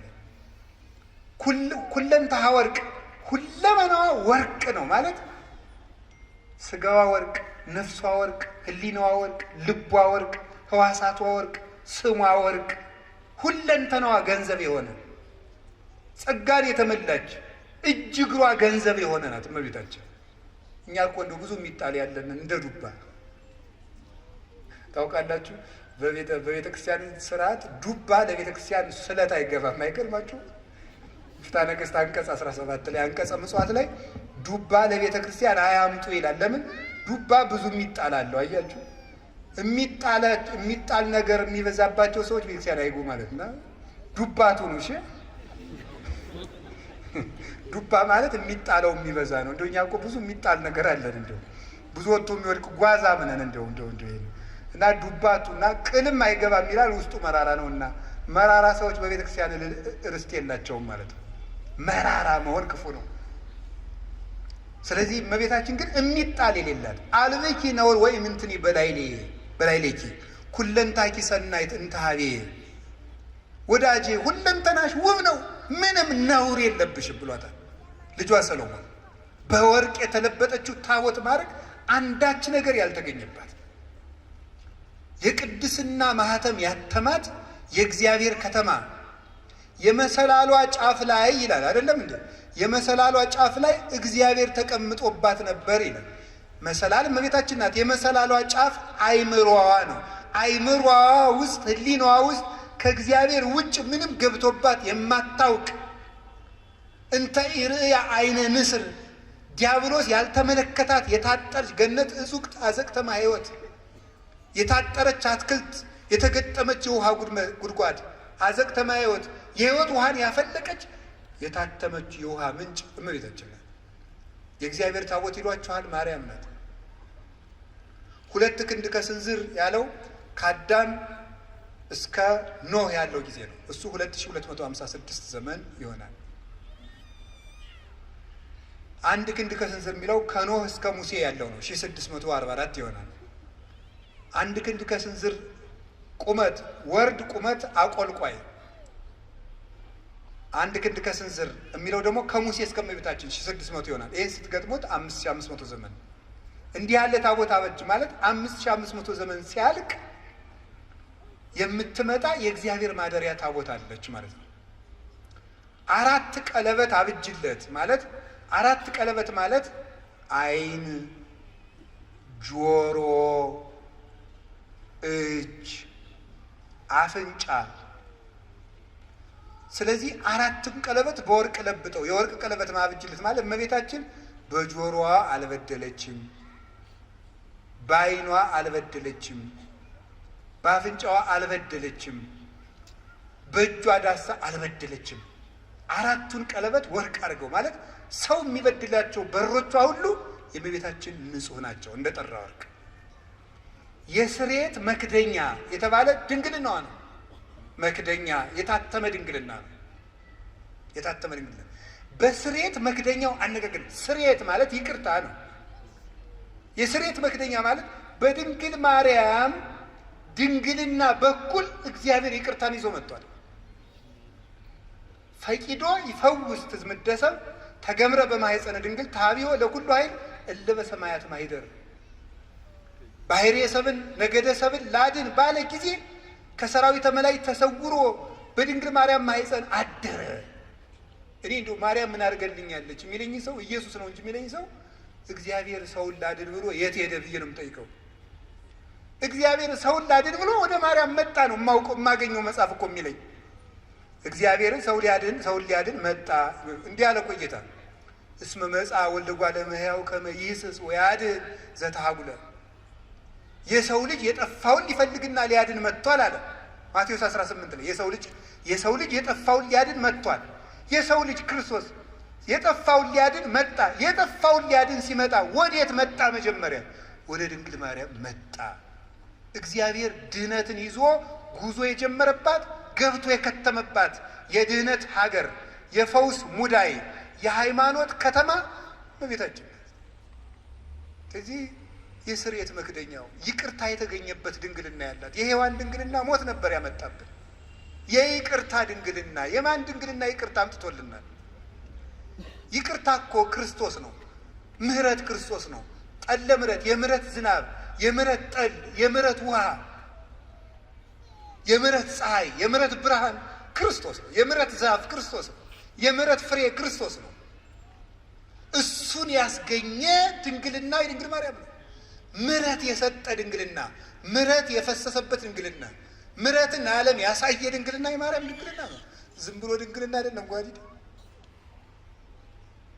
አብዩቱ ስብሐተ ድንግልና እንጂ በማርያም ድንግል ፍጽምት በድንጋሌ ሥጋ በድንጋሌ ነፍስ ህትምት የምትሆኝ እመቤታችን በክብረ ወሊድ ላይ የተሰጠች ክብረ ድንግልና አብይ ነው፣ ብዙ ነው፣ ገናና ነው ይላሉ ሊቃውንት ውዳሴ ማርያም ሲተረጉሙ። እናንተ ምን አለባችሁ? አይወርዳችሁ፣ አይሞቃችሁ። እናንተ ኳስ ነው የሚደንቃችሁ። እንዲሁ ተጃጅላችሁ ያለቃችሁ ሰዎች ይቅር በሉኝ እሺ። ገሎ ማዳን ዘይቤ ማለት ነው። እሺ ከቃሉ ጋር ናችሁ። እግዚአብሔር ከሁላችን ጋር ይሆን እና ይሄ እስቲ የስርየት የድንግል ማርያምን ድንግልና የስርየት መክደኛ በሉት። በእውነት በሉ እንጂ የስርየት መክደኛ ያለበት ምክንያት ድንግልናዋ ማኅተመ ድንግልናዋ ስላልተፈታ ነው። ስርየት የተባለ ደግሞ ይቅርታን ለዓለም ያወጣ ድንግልና የእመቤታችን ድንግልና። እኔ እውነቴ ነው። አይ ካህናት የታደሉት እመቤት ለማኅፀንኪ እግዝእቴ በረከቱ እፈቱ እግዚአብሔር ዘተጸውረ ቦቱ ይላል። እመቤቴ ማርያም ሆይ የማኅፀንሽን በረከት እፈልገዋለሁ፣ ይድረሰኝ የማኅፀንሽ በረከት። እግዚአብሔር ያደረበት ወደዚች ምስራቅ የማይዞር ማን ነው? ፀሐይ ጽድቅ ኢየሱስ ክርስቶስ ወጥቶ የሚያጽደለድልባትን ያችን ምስራቅ ዘወር ብሎ ማየት የማይፈልግ የጨለማው ልጅ ካልሆነ በቀር እሱ ማን ነው? መዞር የሚያሰኘኝ እኔ ወደ እመቤታችን ነው። ወደ እሱ ያልዞርኩ ወዴት ልዞር ነው ዛሬ? የስሬት መክደኛ በስሬት መክደኛው አነጋግርሃለሁ። በሉ በሉ በሉ በሉ በስሬት መክደኛው በሉ እመቤታችን ድንግል ላይ መክደኛው ማለት ታቦቱና ታቦቱ የሚጋጠምበት መግጠሚያው ላይ ነው። ጫፉ የታችኛውና የላይኛው የሚጋጠሙበት መግጠሚያው። ይሄ የስሬት መክደኛ የእመቤታችን ድንግልና ነው። የስሬት መክደኛ የተባለበት የእመቤታችን ድንግልና መጀመሪያ ብቻ ክርስቶስን ወልዶ ያቆም አይደለም፣ ዘላለም ይቅርታን ያሰጣል። ከልጇ ጋር እያስታረቀ እንማጸንበታለን። ባቀፉ እጆቿ፣ በሳሙ ከንፈሮቿ፣ ባዘለ ጀርባዋ፣ በወሰነችው ማኅፀኗ ብለን እንማጸናለን። ዛሬም ይቅርታን ይሰጠናል። ስለዚህ ድንግል ማርያም ማኅፀኗ የይቅርታ ማኅፀን ነው። አነጋግርሃለሁ ማለት ምን ማለት ነው? የድንግል ማርያም ማኅፀን የሃይማኖት መስበኪያ ነው። የሃይማኖት ምስክር ነው። የእምነት መግለጫ ነው። ወትሜህሮሙ ሰጊደ ለስሉስ ማህያዊ፣ ለማህያዊ ሥላሴ ስግደትን የምታስተምርላቸው ናት። ድንግል ማርያም እምነትን የምትገልጥ ናት እንጂ እምነትን የምትጋርድ አይደለችም። እመቤታችን ዘላለማዊ ድንግልና ነው ያላት። የስሬት መክደኛው አይፈታም። ለምንድን ነው የማይፈታው? አካላዊ ቃል ነው የገባበት። የእግዚአብሔር ቃል ነው ያደረበት። ለምን ሲባል እግዚአብሔር የሚነጋገርበት የስሬት መክደኛ ነው። ያ ማለት የድንግል ማርያም ማኅፀን የእምነት ሰባኪ ነው። እንዴት ነው የሚሰብከው? ሳትወልድ ድንግል ናት። እስኪ ሳትወልድ ድንግል በሉ። ስትወልድ ድንግል በሉ። ስትወልድ ድንግል በሉ። እሺ፣ ከወለደች በኋላ ድንግል በሉ። እስኪ እንደገና ደግማችሁ ንገሩ። ያዩ ሶስቱንም ንገሩኝ እንጂ። እሺ ከወለደች በኋላ ይሄ ማለት ምን ማለት ነው? በስሬት መክደኛው ምን እላለሁ ነበር ያለ? ዘብዛባ ሁኜ እንዳይመስላችሁ እሺ። ነገርን ከነገር ለማገናኘት ነው የምደግመው። እሺ በስሬት መክደኛው ምን አደርግሃለሁ ነው ያለው? የስሬት መክደኛ ያለው በሐዲስ ኪዳን ሲተረጎም ምንድን ነው? የእመቤታችን ምንድን ነው? ድንግልናዋ ነው። የስሬት መክደኛ። ስሬት የተባለ ይቅርታን የሰጠ ክርስቶስ ከማን ስለተወለደ ነው? ከእመቤታችን ስለተገኘ። እንደዚያ ከሆነ ሳትወልድ ምንድን ናት? ድንግል በሉ። ቀጥሉ። ስትወልድ፣ ከወለደች በኋላ ለምን በሉ እንጂ። ምን ያደርጋል ይሄ ስትሉ፣ ለልጇ ምስክር ስለሚሆን። ምን? ኢየሱስ ክርስቶስ ሳይወለድ አምላክ በሉ፣ ሲወለድም አምላክ፣ ከተወለደ በኋላም አምላክ። ስለዚህ ዕብራውያን 13 ቁጥር 8 ላይ ኢየሱስ ክርስቶስ ዘተማልሙ ወይም ወክም መውቱ እስከ ለዓለም፣ ኢየሱስ ክርስቶስ ትናንትም ዛሬም እስከ ዘላለም ድረስ ያው ነው ይላል። ያው ነው። ሳትወልድ ድንግል፣ ሳይወለድ አምላክ፣ ስትወልድ ድንግል፣ ሲወለድም አምላክ፣ ከወለደች በኋላም ድንግል፣ ከተወለደ በኋላም አምላክ። ድንግልናዋ አለመለወጡ የልጇ አምላክነት ላለመለወጡ ማስረጃ ነው። ለማይለወጠው ልጇ ምስክር እንድትሆን እሱ ሰው ቢሆንም አምላክነቱ ስላልተለወጠ እሷም ብትወልድም ድንግልናዋ አልተለወጠም። ለልጇ ምስክር ናት። በስርየተ መክደኛው አነጋግርሃለሁ ማለት አለመለወጤን፣ የማልለወጥ አምላክ መሆኔን በማይለወጠው በእናቴ ድንግልና እነግርሃለሁ፣ አስተምርሃለሁ ማለት ነው። ቅዱስ ዮሐንስ አፈወርቅ ሃይማኖተ አበው ምዕራፍ 67 ቁጥር 31 ላይ ይላል፣ እሰብክ መንገለ ድንግልና ለማርያም እንተ ትከውን ስም አለቃል ይላል። ለቃል ምስክር በምትሆን በድንግል ማርያም ድንግልና ክርስቶስን እሰብከዋለሁ ይላል። ለቃል ምስክር በምትሆን በድንግል ማርያም ድንግልና ክርስቶስን እሰብከዋለሁ። የድንግል ማርያም ድንግልና የክርስቶስ መስበኪያ ነው። ድንግልናዋ አልተለወጠም። ለምን? እሱም ሰው ሲሆን አልተለወጠም። የማይለወጥ አምላክ መሆኑን ለማስረዳት የእናቱን ድንግልና ሳይለውጥ ተወለደ። ትንቢተ ሚልክያስ ምዕራፍ 3 ቁጥር 5 ላይ አንሰ እግዚአብሔር አምላክክሙ ዘኢይትዌለድ፣ እኔ የማልለወጥ አምላካችሁ እግዚአብሔር ነኝ፣ እኔ እግዚአብሔር አምላካችሁ አልለወጥም ብሎ ነበር። የማይለወጥ አምላክ መሆኑን ለማስረዳት ከእናቱ ሲወለድም ድንግልናዋን እንዳይለወጥ ጠበቅ። አቀበ ማኅተመ ድንግልና ከመትኩን መራሒተ ለሃይማኖት አበይ፣ አቀበ ማኅተመ ድንግልና ከመ በጽንሳ መንክር ትኩን መራሒተ ለሃይማኖት አባይ። ድንቅ በሚያሰኝ ማኅተመ ድንግልናዋ ለታላቂቱ እምነት ምስክር ትሆን ዘንድ ድንግልናዋን ጠበቀው ይላል። ስለዚህ የድንግል ማርያም ድንግልና ለክርስቶስ አለመለወጥ ምስክር ነው። ክርስቶስ ሰው የሆነ አምላክ ነው። ሰው የሆነ አምላክ ነው። ሰው ብቻ አይደለም፣ አምላክ ብቻ አይደለም፣ ሁለትም አይደለም፣ ነጠላም አይደለም። ሰውነቱ በአምላክነት እንዳልተለወጠ ድንግል ስለሆነች እናትነት አልቀረባትም። አምላክነቱ በሰውነት እንዳልተለወጠ ድንግልናዋ በእናትነት አልተለወጠባትም። አምላክ ወሰብ ስለሆነ ሁለት ባህሪ እንደማይባል ሁሉ ድንግልም እናትም ስለሆነች ሁለት ሰው አይደለችም። እናቱ አንድ ሁና ድንግልም እናትም እንደሆነች ክርስቶስ አንድ አካል አንድ ባህሪ ሲሆን አምላክነቱ በሰውነት ሰውነቱ በአምላክነት ያልተለወጠበት በተአቅቦ የሚኖር በተዋሂዶ ክብሩን የገለጠ ስግው ቃል ወልድ ዋሕድ አምላክ ወልደ አምላክ ይባላል። እንግዲህ ከገባችሁ ይግባችሁ፣ ይገባችኋል፣ ደግሞ ይገባችኋል። ይዛችሁታል? እሺ። ድንግል ማርያም ድንግል ናት በሉ። እሺ። እናት ናት በሉ። ክርስቶስ እሳ አምላክ ነው በሉ። ሰው ነው በሉ። ደግሞ ድንግል እናት ግን ሁለት ናት።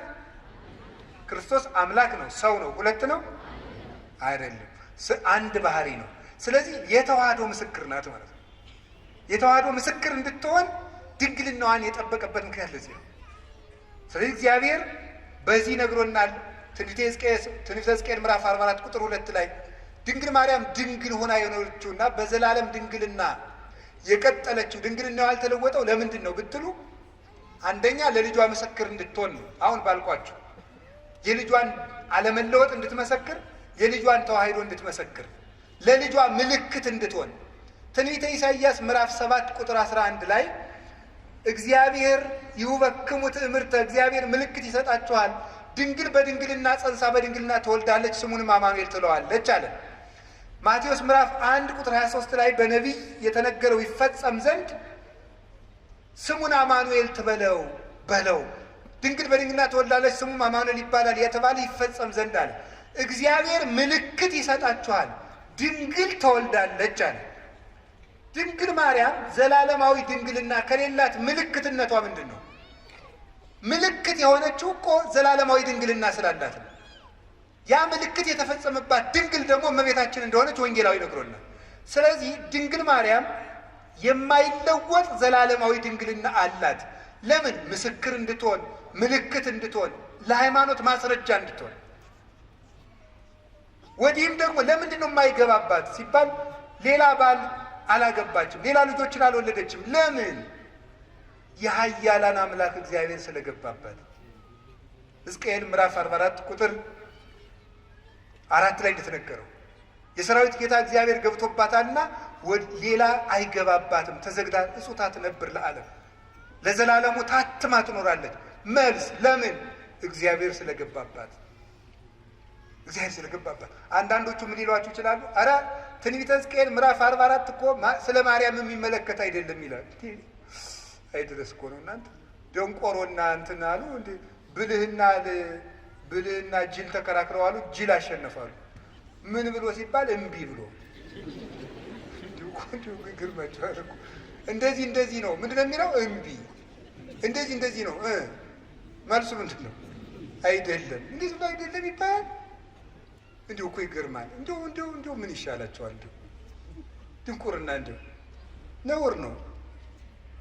ድንቁርና እንዲሁ ጥበብ ቤቷን ሰራች እንደተባለ ጥበብ ድንቁርና ቤቷን ሰራች፣ 7 ምሰሶን ማቆመች ያስብላል። እነዚህ እኮ ነውር ነው። ስለ እመቤታችን አይደለም ለማለት ምንድን ነው ማስረጃ? አንድ እኮ እንዲሁ የመጽሐፍ ቅዱስ መንፈሳዊ ሕይወት አለ። በስነ ጽሑፍም ቢሆን ሕግ አለ። አንድ በስነ ጽሑፍም እኮ እንዲህ ነው ለተባለ ባለሙያዎቹ ሀሳብ ሲሰጡበት ነው። ባለሙያዎቹ ሀሳብ ይሰጡበታል። ሙያ አለው እኮ። እስቲ አሁን እኔ ብድግ ብዬ እኔ ስፔሻሊስት ዶክተር ነኝ ብል ምን ትላላችሁ? ይሄ መነኩሴ ያበደ አትሉም? እንደዚህ እኮ ነው ያላችሁ። ሙያ አለው ነው፣ ባለሙያውን ነው የምትጠራው። መቼም ኩላሊ ልብ ሳስበው በግራ ጡት ዝቅ ብላ ነው ያለች፣ እስቲ ኦፕሬሽን ላድርግ አይባልም። ሳስበው ተብሎ ስራ አለ የለም። ባለሙያ አለው። የትኛው አካል የት ቦታ እንዳለ የሚያውቅ፣ የትኛው ጥቅስ ለየትኛው እንደሆነ የሚያውቁ፣ ለዘመኑ የቀረቡ፣ ለጉዳዩ የቀረቡ፣ ለእግዚአብሔር የቀረቡ ሶስቱንም የሚያሟሉ አባቶች ማርያም ናት ብለው ነግረውናል። ሶስቱንም የሚያሟሉ ለዘመኑም ቅርብ የነበሩ በመጀመሪያው ክፍለ ዘመን፣ በሁለተኛው ክፍለ ዘመን፣ በሶስተኛው ክፍለ ዘመን፣ በአራተኛው ክፍለ ዘመን የነበሩ እነ ቅዱስ ኤፍሬም፣ እነ ቅዱስ ቄርሎስ ነግረውናል። እነ ቅዱስ ኤራቅሊስ ነግረውናል። ማርያም ናት የሕዝቅኤል ምስራቅ ብለው ቅዱስ ያሬድ ነግሮናል። ሊቁ ለእግዚአብሔር የቀረበው ለዘመኑ የቀረበው 6ኛው ክፍለ ዘመን የነበረው ሰማይ ድረስ ሂዶ ዜማን ቆንጥሮ ያመጣው እሱ ነግሮናል። አንተ የት ቤት ነህ እንደው ማን? ስለዚህ ለዘመኑ ቅርብ ናቸው፣ ለጉዳዩ ቅርብ ናቸው። መጻሕፍትን ጥሬ ቆርጥመው እግዚአብሔርን በሱባኤ እየጠየቁ የተማሩ ናቸው። ለእግዚአብሔር ቅርብ ናቸው። ሽንገላ ክላት የሌለባቸው ሊቃውንት፣ ሐዋርያውያን አበውን የተከተሉ ሊቃውንት ማርያም ናት፣ የምስራቂቱ በር ማርያም ናት። ደግሞስ ምን ይጎልባታል ብትባል ዮሐንስ 8:12 ላይ እኔ የዓለም ብርሃን ነኝ አለ። እሱ የዓለም ብርሃን ከሆነ ልጇ እመብርሃን የምትባል እንድንሆነ ነው። በዚያውም የዓለም ብርሃን ኢትዮጵያ ናት የምትሉ ሰዎች አርፋችሁ ተቀምጡ። ኢትዮጵያ የዓለም ብርሃን የሚባል የጅል ስብስብ ነው። የምሬን ነው። የዓለም ብርሃን ክርስቶስ ነው እንጂ ኢትዮጵያ የዓለም ብርሃን ሆናም አታውቅም፣ አትሆንምም። የዓለም ብርሃን ማን ነው? ክርስቶስ በሉ። የዓለም ብርሃን ማን ነው? ክርስቶስ። ኢትዮጵያ የዓለም ብርሃን አይደለችም። ማን ነው ያላችሁ እንደዚህ? ከቤተ ክርስቲያን ሰውን ለማጥፋት የሚዘየድ ስብስብ ነው። ብር ካጣችሁ ነግዱ። እኔ እውነቴን ነው። ነግዱ፣ ስሩ። እንደ እውነቴን ነው። የኢትዮጵያ ሰው ብር መናቅ ይወዳል፣ ስራ መናቅ ይወዳል። ብር ደግሞ ለ2,000 ብር ይላል። ወይ ጥቅም እንዲሁ እናንተ አንዳንዱ ደግሞ ኩራት ራት ነው ይላል። እንዲሁ ከመጨለት ወዲህ ነው ራቱ ነው የሚያውቁ ኩራት። እንዲሁ እስቲ እንዲሁ ቅመሰው እንዲሁ እየኮራ 3 ቀንጠኛና እንዲሁ ሲለበልብ ታገኘዋል። እንዲሁ እውነቴን ነው። ስሩ ልክ ኩራት ራቱ ነው አያውቅ። ሲራክ ምን አለ? 3 ሰዎች ነፍሴን አበጻጯት አለ። ሴሰኛ ሽማግሌ፣ ንፉግ ባለጸጋ እና ትዕቢተኛ ድሃ እንዲሁ ነፍሴን አበሳጯታል። ሁላችሁ እሱ ነው የምነግርህ። ስሩ ዝም ብላችሁ። እኛ ኢትዮጵያውያን ምንም የሚጠቅም ነገር የለም። መስራት፣ መጽደቅ፣ መፎከር ምንም አያመጣም። መስራት፣ መጽደቅ፣ መልካም መሆን። ኢትዮጵያውያን መልከኞች፣ ሰራተኞች እንኳን የእግዚአብሔር መጽሐፍ እነ ሄሮዳትስ የታሪክ ጸሐፊዎች ሁሉ እንግዲህ ኢትዮጵያውያን ማለት ጨዋታ የሚያውቁ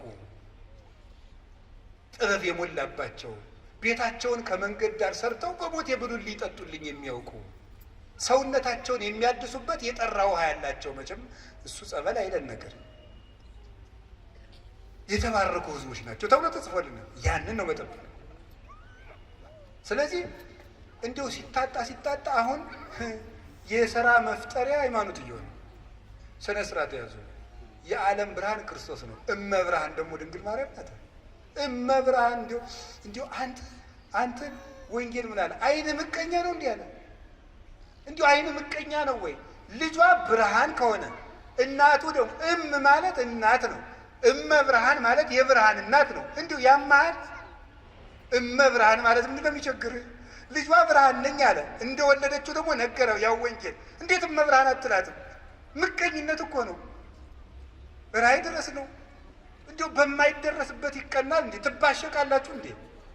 ጠላት ከፈለጋችሁ ሰይጣን አልላችኋል እንዴ? እሱን አትሰላለፉትም? እንዲሁ ማርያም ምን አደረገቻችሁ? ምሕረት አዝላ በመጣች። ስለዚህ የእግዚአብሔር ሰዎች እመቤታችን የብርሃን እናቱ የፀሐይ ጽድቅ እናት ናት። ስለዚህ ለምንድን ነው ድንግል ማርያም ዘላለም ድንግል መሆን ያስፈለጋት ሲባል ቅድም እንዳልኳችሁ ለልጇ ምስክር እንድትሆንና እግዚአብሔር ስለገባባት ነው። በእግዚአብሔር ዙፋን ፍጡር አይቀመጥም። እኔ ቀናተኛ አምላክ ነኝ፣ ክብሬን ለሌላ አልሰጥም ይላል የሰራዊት ጌታ እግዚአብሔር። እግዚአብሔር የገባባትን ማኅፀን እግዚአብሔር የተቀመጠበትን ዙፋን ማንም ይቀመጥበት? እስቲ በሉ እንደው አሁን የቀበሌ አስተዳዳሪ በወረዳ አስተዳዳሪ ወንበር ይቀመጣል? እስቲ ሂድና ሞክራት። አሽሮ አሽሮ ይለቃል። ይህን ለማይፈቀድም እንዲሁ መጠንን ታውቆ ነው። እሟይ ያቅምሽናል ሙያ አለም ያሉ አሉ አይደል? ቄሴ አንዲት እሟይ ብድግ ብለው የኔታ አቤት እንዲሁ እኔ በህልሜ ታቦት ተሸክሜ ሰው እያጠኑ ህልም አይቼ አይ እሟይ እንደው ያቅምሽናል እንደው ከሆነም እኔ ታቦት ተሸክሜ እንደው አንቺ ብታጠኝ ይሻላል። እንደው ባይሆን ያም አይሆንም እኮ እንደው ያም አይሆንም። እንደው በየት አለ ባይቲ ሀሊፈች ድጓታ ሚረኪ ያለ እንደው ነውር እኮ ነው። መጠን አለው ነው። አዎ እግዚአብሔር አባቶች ይላሉ በጳጳስ ወንበር ኤጲስቆጶስ አይቀመጥም፣ በንጉሥ ወንበር መስፍን አይቀመጥም። እግዚአብሔር በገባበት ዙፋን ፍጡር አይደርስም ፈጽሞ። እንዴት ያለስ ደፋር ሄሮድ ዮሴፍ ራ ያደረገው ጻድቅ ነው አይደል ያለው እንዴ? በዚያውስ ላይ ሐዋርያት እንኳን ክርስቶስን ከተከተሉ በኋላ ወደ ሚስት አልተመለሱም። እንደው ጴጥሮስ ሚስት ነበረው ይባላል። ጭራሽ እሷ አምላክን ወልዳ መልሳ ወደ ትዳር ተመለሰች ይባላል። ከቅዱስ ጴጥሮስ አንሳ ፈጽሞ ነውር ነው፣ ያላደለ ነገር ነው። የእግዚአብሔር ዙፋን ነው፣ ድፍረት ነው። የምንንቀው እግዚአብሔር ነው። ማርያምን እመቤታችንን አይደለም የምንንቀው፣ እግዚአብሔርን መዳፈር ነው። እንዴት ትዳር ክቡር ነው ብሏል። ትዳር ክቡር የሆነው ለተፈቀደለት ነው። ትዳር ክቡር የሚሆነው ለሚጠቅመው ለተሰማራበት ለተፈቀደለት ነው። ሰው ሁሉ ወኩሉ ዘከመ ተጸውዐ ለያህሉ ሁሉም እንደተጠራበት አጠራር ይኑር ነው ያለ ቅዱስ ጳውሎስ። በንጽህና እኖራለሁ ያለ ይኑር እና ለድንግል ማርያም ግን የሁሉ መጠኑ አይደለም። ወንድ አላውቅም ሀሳብ የራሱ የለኝም እኮ ያለችው። ቅዱስ ጎርጎርዮስ ዘንዚናዙ እና ዘኑሲስ የሚሉት እንደዚህ ብላ ስትናገር በቃ ዘግታ ጨርሳለች ማህተሟን ነው። ፈጽሞ ሀሳብ ራሱ ብልጭታ የሚባለው ራሱ መጥቶባት አያውቅም ስላለ የምታስበው እግዚአብሔርን ብቻ ነው። እንዲህ ያለች ነው የስርየት መክደኛ ያሰኘት ይሄ ነው። አማናዊት ታቦት እመቤታችን ናት። እመቤታችን ቅድስት ድንግል ማርያም ይሄ ታቦት ምን ያርፍበት ነበር? ብርሃን። እስቲ ብርሃን በሉ። አቤት ከድንግል ማርያም ምን ተገለጠ? ብርሃን በሉ እንጂ። ያ ብርሃን ማን ነው? ክርስቶስ ነው። ብርሃን ያረፈባት ታቦት እመቤታችን። ያንን ብርሃን ምን ይከበው ነበር አልኳችሁ? በሉ እንጂ ምን አለ? መንፈስ እግዚአብሔር ቅዱስ ይመጽእ ላዕሌኪ ወኃይለ ልዑል ይጼልለኪ። የእግዚአብሔር መንፈስ በአንቺ ላይ ይመጣል፣ የልዑል ኃይልም ይጋርድሻል። ሀብተ መንፈስ ቅዱስ የጋረዳት መንፈስ ቅዱስ በሀብተ መንፈስ ቅዱስ የተጋረደች። ቅዱስ ቄርሎስ ሲናገር መኑ ውእቱ ዘከማከ ዘከለለ መንበሮ በእሳት ይላል። ቅዳሴ ቄርሎስ ላይ ሲናገር መንበሩን በእሳት ያጠረ እንዳንተ ማን ነው ይላል። መንበር እናቱ ናት። በእሳት መታጠሯ መንፈስ ቅዱስ ይጋርድሻል መባሏ ነው። የታጠረች መንበር ናት። ያችን እሳት ደፍሮ እንኳንስ ረተው ጎበዝ እንኳን እመቤታችንን እኮ የሰማዩን ዙፋን እንኳን እናቷ አይደለም እኮ ያ ዙፋን ያንን እኮ ኪሩቤል ፊታቸውን ሸፍነው ነው ማየት አይቻልንም ብለው ማርያም እመቤታችን እንኳን ሊዳስሳት ሰው በስጋዊ ፈቃድ ሊቀርብ ይቅርና የሰማዩን እንኳን ማየት አልተቻላቸው። እቺ ደግሞ እናቱ ናት። ስለዚህ እመቤታችን ቅድስት ድንግል ማርያም የእግዚአብሔር ዙፋን ናት። ደመና መንፈስ ቅዱስ የጋረዳት ናት። መስዋዕት ያርግ ነበር በታቦቱ። እመቤታችንንም ጸሎት እናሳርግባታለን ታቦት ስለሆነች። ቅዳሴ መሀል እመቤታችን ለምን እንጠር ለምን ተፈስሒ ወዘንስእለኪ ዳይና ቅድስት ምልዕተ ክብር ድንግል በኩልኪ ወላዲተ አምላክ እሙ ለክርስቶስ አይርይ ጸሎተነ ዲበ መልዕልት አበ ፍቁር ወልድኪ። ሌላ የለው። ድነተ ሥጋ ድነተ ነፍስን የምንለምንሽ ክብርን የተሞላሽ ቅድስት ሆይ ደስ ይበለሽ። ወደ ልጅሽ ወደ ወዳጅሽ ወደ ላይ ጸሎታችንን አሳርጊ። በቃ የለም። ታቦት ናታ። እስራኤል በታቦት ጸሎት ያሳርጉ ነበር። እኛ በእመቤታችን ታቦትነት ጸሎትን ወደ ልጇ እናሳርጋለን። ሰዎች ግን የሚመስላቸው ድንግል ማርያም አማላጅ ናት ሲባል የለም ክርስቶስ ዓርብ በደሙ ስላስታረቀን የእሱን አማላጅነት ትጋራለች ይመስላቸዋል። እንደዚህ አይደለም። የእመቤታችን ምልጃ ወደ ክርስቶስ የርቅ ስራ የሚያደርስ ነው እንጂ የክርስቶስን ደም ተካክሎ ወይም እኩል ሆኖ ወይም ተደምሮ ወይም ተባብሮ እኩል ያድናል ማለት አይደለም። ሰውን ሁሉ እየሳባችሁ ወደ እኔ አምጡት ብሎ ሐዋርያትን የላከ አምላክ እናቱንም የምሕረት ገመድ አድርጎ እሱ በደሙ ወደ ሰጠን ይቅርታ እንድንደርስ ጫፏን ይዘን ወደ እሱ የምንሄድባት የምሕረት ሀብል ናት እመቤታችን። ለዚህ ነው የሰጠን። እሷን ይዘን ወደ እሱ እንድንቀርብ ምን ብሎን ነበር? ዮሐንስ 12 ላይ እኔ ከላይ ሄድና ስባችኋለሁ አለን። እናቱን ገመድ አድርጎ እየጎተተ ይወስድናል፣ ይስበናል በእናቱ ፍቅር። ስለዚህ እምከመ ተላአልኩ ስብ ኩሎ ሀቤ እኔ ከፍ ብዬ እናንተን እስባለሁ ብሎናል። ኦ ሀብለ ምሕረት እንተ ብኪ ስብ እግዚአብሔር ኩሎ ዓለም ሀቤሁ አለ ድርሳነ ኪዳነ ምሕረትን የደረሰው ሊቅ። እግዚአብሔር ዓለሙን ሁሉ ወደ ራሱ የሚስብብሽ የምሕረት ገመድ ሆይ አለ። እግዚአብሔር ዓለምን ለመሳብ የላካት ገመድ ናት። ልጇማ በደሙ ያጠበን ያነጻን ቅዱስ አካላዊ ቃል ነው። ስለዚህ እመቤታችን ምዕራገ ጸሎታችን ናት። ታቦቱ እንደሚያሳርግ ያ ጸሎት የመንገዳቸው ያ ታቦት የመንገድ መሪ ነበር ብያቸዋለሁ። ታቦቱ ሲነሳ ይነሳል። እመቤታችን የክርስትና ምልክት ሆና መንገድ ትመራለች። ድንግል ማርያም ልጅ ለሚያሳድጉት ምልክት ናት። ተርባ ተጠምታ ልጅ በማሳደግ እናቶች ልጅ እንዴት እንደሚያሳድጉ አሳይታለች።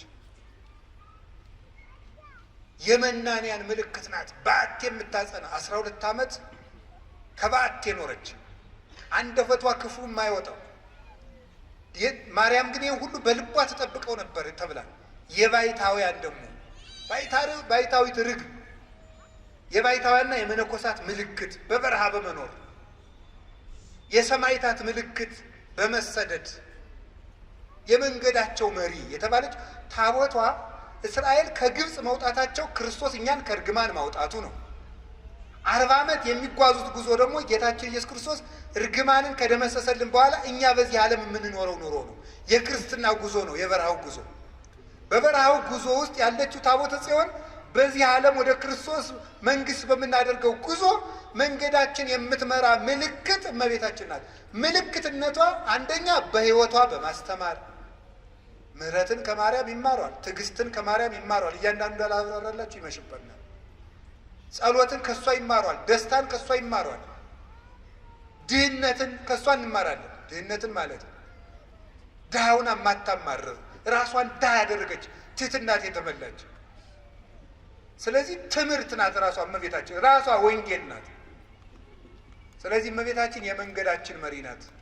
እየጸለየች ምልክቱና እጃችን ይዛ ይኸውላችሁ እኔ እንደውም ይታየኛል እንደው አንዳንድ ጊዜ ሳስባት እመቤታችንን ይኸው እና ልጅን የምትመራው ማን ናት?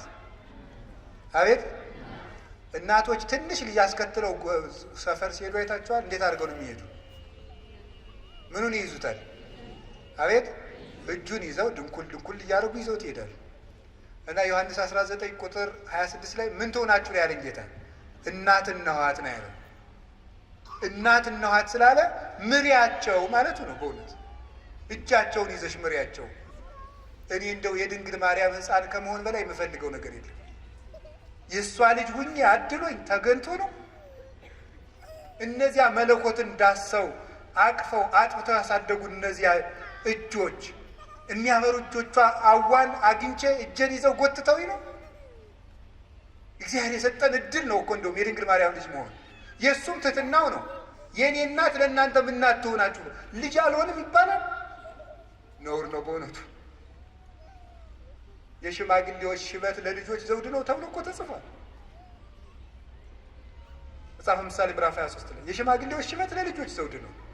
አባትነት እናትነት ክብር እኮ ነው። የድንግል ማርያም እናትነት ደግሞ ልዩ ነው። እና ድንግል ማርያም የመንገዳችን መሪ ናት። ጠፍተን እንዳንቀር ምልክቱ ናት። እምራን እመቤታችን የመንገድ መሪ። ከዛስ ምናቸው ናት? ያቺ ታቦት አሻጋሪያቸው ናት። ዮርዳኖስን እንዲሻገሩ። ዮርዳኖስ የጥምቀት ምሳሌ ነው። በልጇ ጥምቀት እንድናገኝ ከብሉይ ወደ ሐዲስ እንድንሸጋገር ብሉይ ሲያልቅ ሐዲስ ሲጀመር የመካከለኛዋ እናት እሷ ናት። የዘመን መጨረሻ የዘመን መጀመሪያ ዓመተ ምሕረት 2000 በሉ ጨምሩበት። የዘንድሮን ዓመተ ምሕረት ዓመተ ምን እንደው እግዚአብሔር እኛስ የማታ ዓመት አድርገነዋል። የምሕረት ያድርግልን መድኃኒዓለም። እንደው እኔ የሚገርመኝ ሰው የደበደበው ሰውዬ ሁሉ ዓመተ ምሕረት ብሎ ደብዳቤ ሲጽፍ ነው። ዓመተ ምሕረት ይላል። ሚስቱ ጋር ተጣልቶ ነው ዓመተ ምሕረት የሚለው። እሷ ሚስት ጋር ታረቅ አላረገውም እያለ ዓመተ ምሕረት ብሎ ይጽፍ። እንዲሁ ሰው እኮ የሚያረገው ነው ያውቀው። የምሕረት ዓመት ውስጡን አንተ ምሕረት አታረግም፣ አትታረቅም። እስቲ ዓመተ ምሕረት በሉ እና ታረቋ። የምሕረት ዓመት ውስጥ እንዴት የፍዳ ዓመት ታረጉታላችሁ? መታረቅ አለብን። ዓመተ ምሕረት ዓመተ ምሕረት ብለን እኮ መቁጠር የጀመርነው ድንግል ማርያም ከማኅፀኗ ክርስቶስ ከተወለደ ጀምሮ ምሕረት መቁጠር ያስጀመረችን ናት እመቤታችን። አንዱ ሔዋን እኮ ፍዳ መቁጠር ነው ያስጀመረችን። ዓመተ ምሕረት ምሕረት እንድንቆጥር ያደረገችን እናት ማን? እመቤታችን። ከቃል ጋር ናቸው። ሸክም እንዲቀል ያስጠራችን እናት የምሕረት ደብዳቤ ናት። እንዲሁ እግዚአብሔር እውነቴን ነው ምሕረት ሊሰጠን ሲል ድንግል ማርያምን የምሕረት ደብዳቤ አድርጎ አስቀድሞ ላከል። ከእሷ ደግሞ ምሕረት መጣ፣ ይቅርም ማለት ነው። በደሙም ታረቀ። እንግዲህ ወደ እግዚአብሔር አብ እንገባ ዘንድ ድፍረት አለን አለ ቅዱስ ጳውሎስ። እንዴት? እስመ ተሳሃለነ በሞተ ወልዱ፣ በልጁ ሞት ይቅር ብሎናልና። ለምን? በልጅ ደም የታረቁት እርቅ ጽኑ ነውና ይላሉ ሊቃውንት። አብ እንግዲህ በልጁ ደም ታርቆናልና እንግዲህ ሞገስ አግኝተናል ወደ ሰማይ እንድንገባ።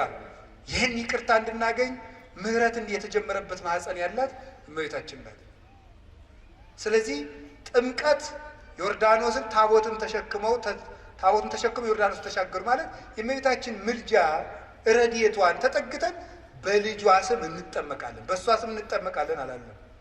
በልጇ ስም፣ በአብ ስም፣ በመንፈስ ቅዱስ ስም ተጠምቀን ደቀ መዝሙር እንሆናለን። ታቦቷን ግን ሳንጥላት ሳንረሳት ነው የምንሻገር። ከዚያስ ግንብ ሲፈርስ ታቦቷን ተሸክመው ነበረ። ግንብ ሲፈርስ ታቦቱን ተሸክመው የሚያፈርሰው እግዚአብሔር ነው። እግዚአብሔር እንዲያፈርሰው ግን እልልታውን የሚያቀርቡት ታቦቱን ተሸክመው ነው። አሁን እዚህ ቅዳሴ ላይ ምን ይላል ካህኑ? ስብሐት ወክብር ለስሉስ ቅዱስ ይደሉ። መልሱ እንጂ እንደዚህ እያደረገ ቤተ ክርስቲያኑን ምን ይለዋል? ይዞረዋል አይዞረውም? ይዞረዋል አሉ ሕፃኑ። ምን እንደሆነ እኮ አይገባቸውም ሕፃናት፣ ግን እኔ እንዲሁ ይገርሙኛል። ይዞረዋል አይዞረውም? ዙሮ ሲጨርስ ምን እያለ ይገባል መሰላችሁ? መጨረሻ እናንተ አሰሙትም እንጂ ግዕዝ እንዲሁ ይገርማል። ጀርመን እንግሊዘኛ ግዕዝ በፒኤችዲ ትሰጣለች። እናንተ ደህና ዋላችሁ አታውቁም፣ እዚህ ተቀምጣችሁ እና ዙሮ ሲጨርስ እንደዚህ አጥኖ ዙሮ ሲገባ ምናል እግዚአብሔር አምላኬ በከማናል ከጥቅማ ለኢያሪኮ በእደ ኢያሱ ገብርከ ወልደ ነዌ ከማዋንል ጥቅማ ኃጢአተ ኃጢአቶሙ ለኵሎሙ ሕዝብከ ይላል። አቤቱ ፈጣሪ እግዚአብሔር ሆይ በባሪያህ በኢያሱ እጅ የኢያሪኮን ግንብ እንዳፈረስክ በእኔ በባሪያህ እጅ የሕዝብህን የኃጢአት ግንብ አፍርስ ይላል። አጥኖ ሲገባ ነው። እዚያ መቅደሱ ሲገባና ተፈሥሒ ተፈሥሒ ተፈሥሒ ማርያም በላይ ተጸጋ።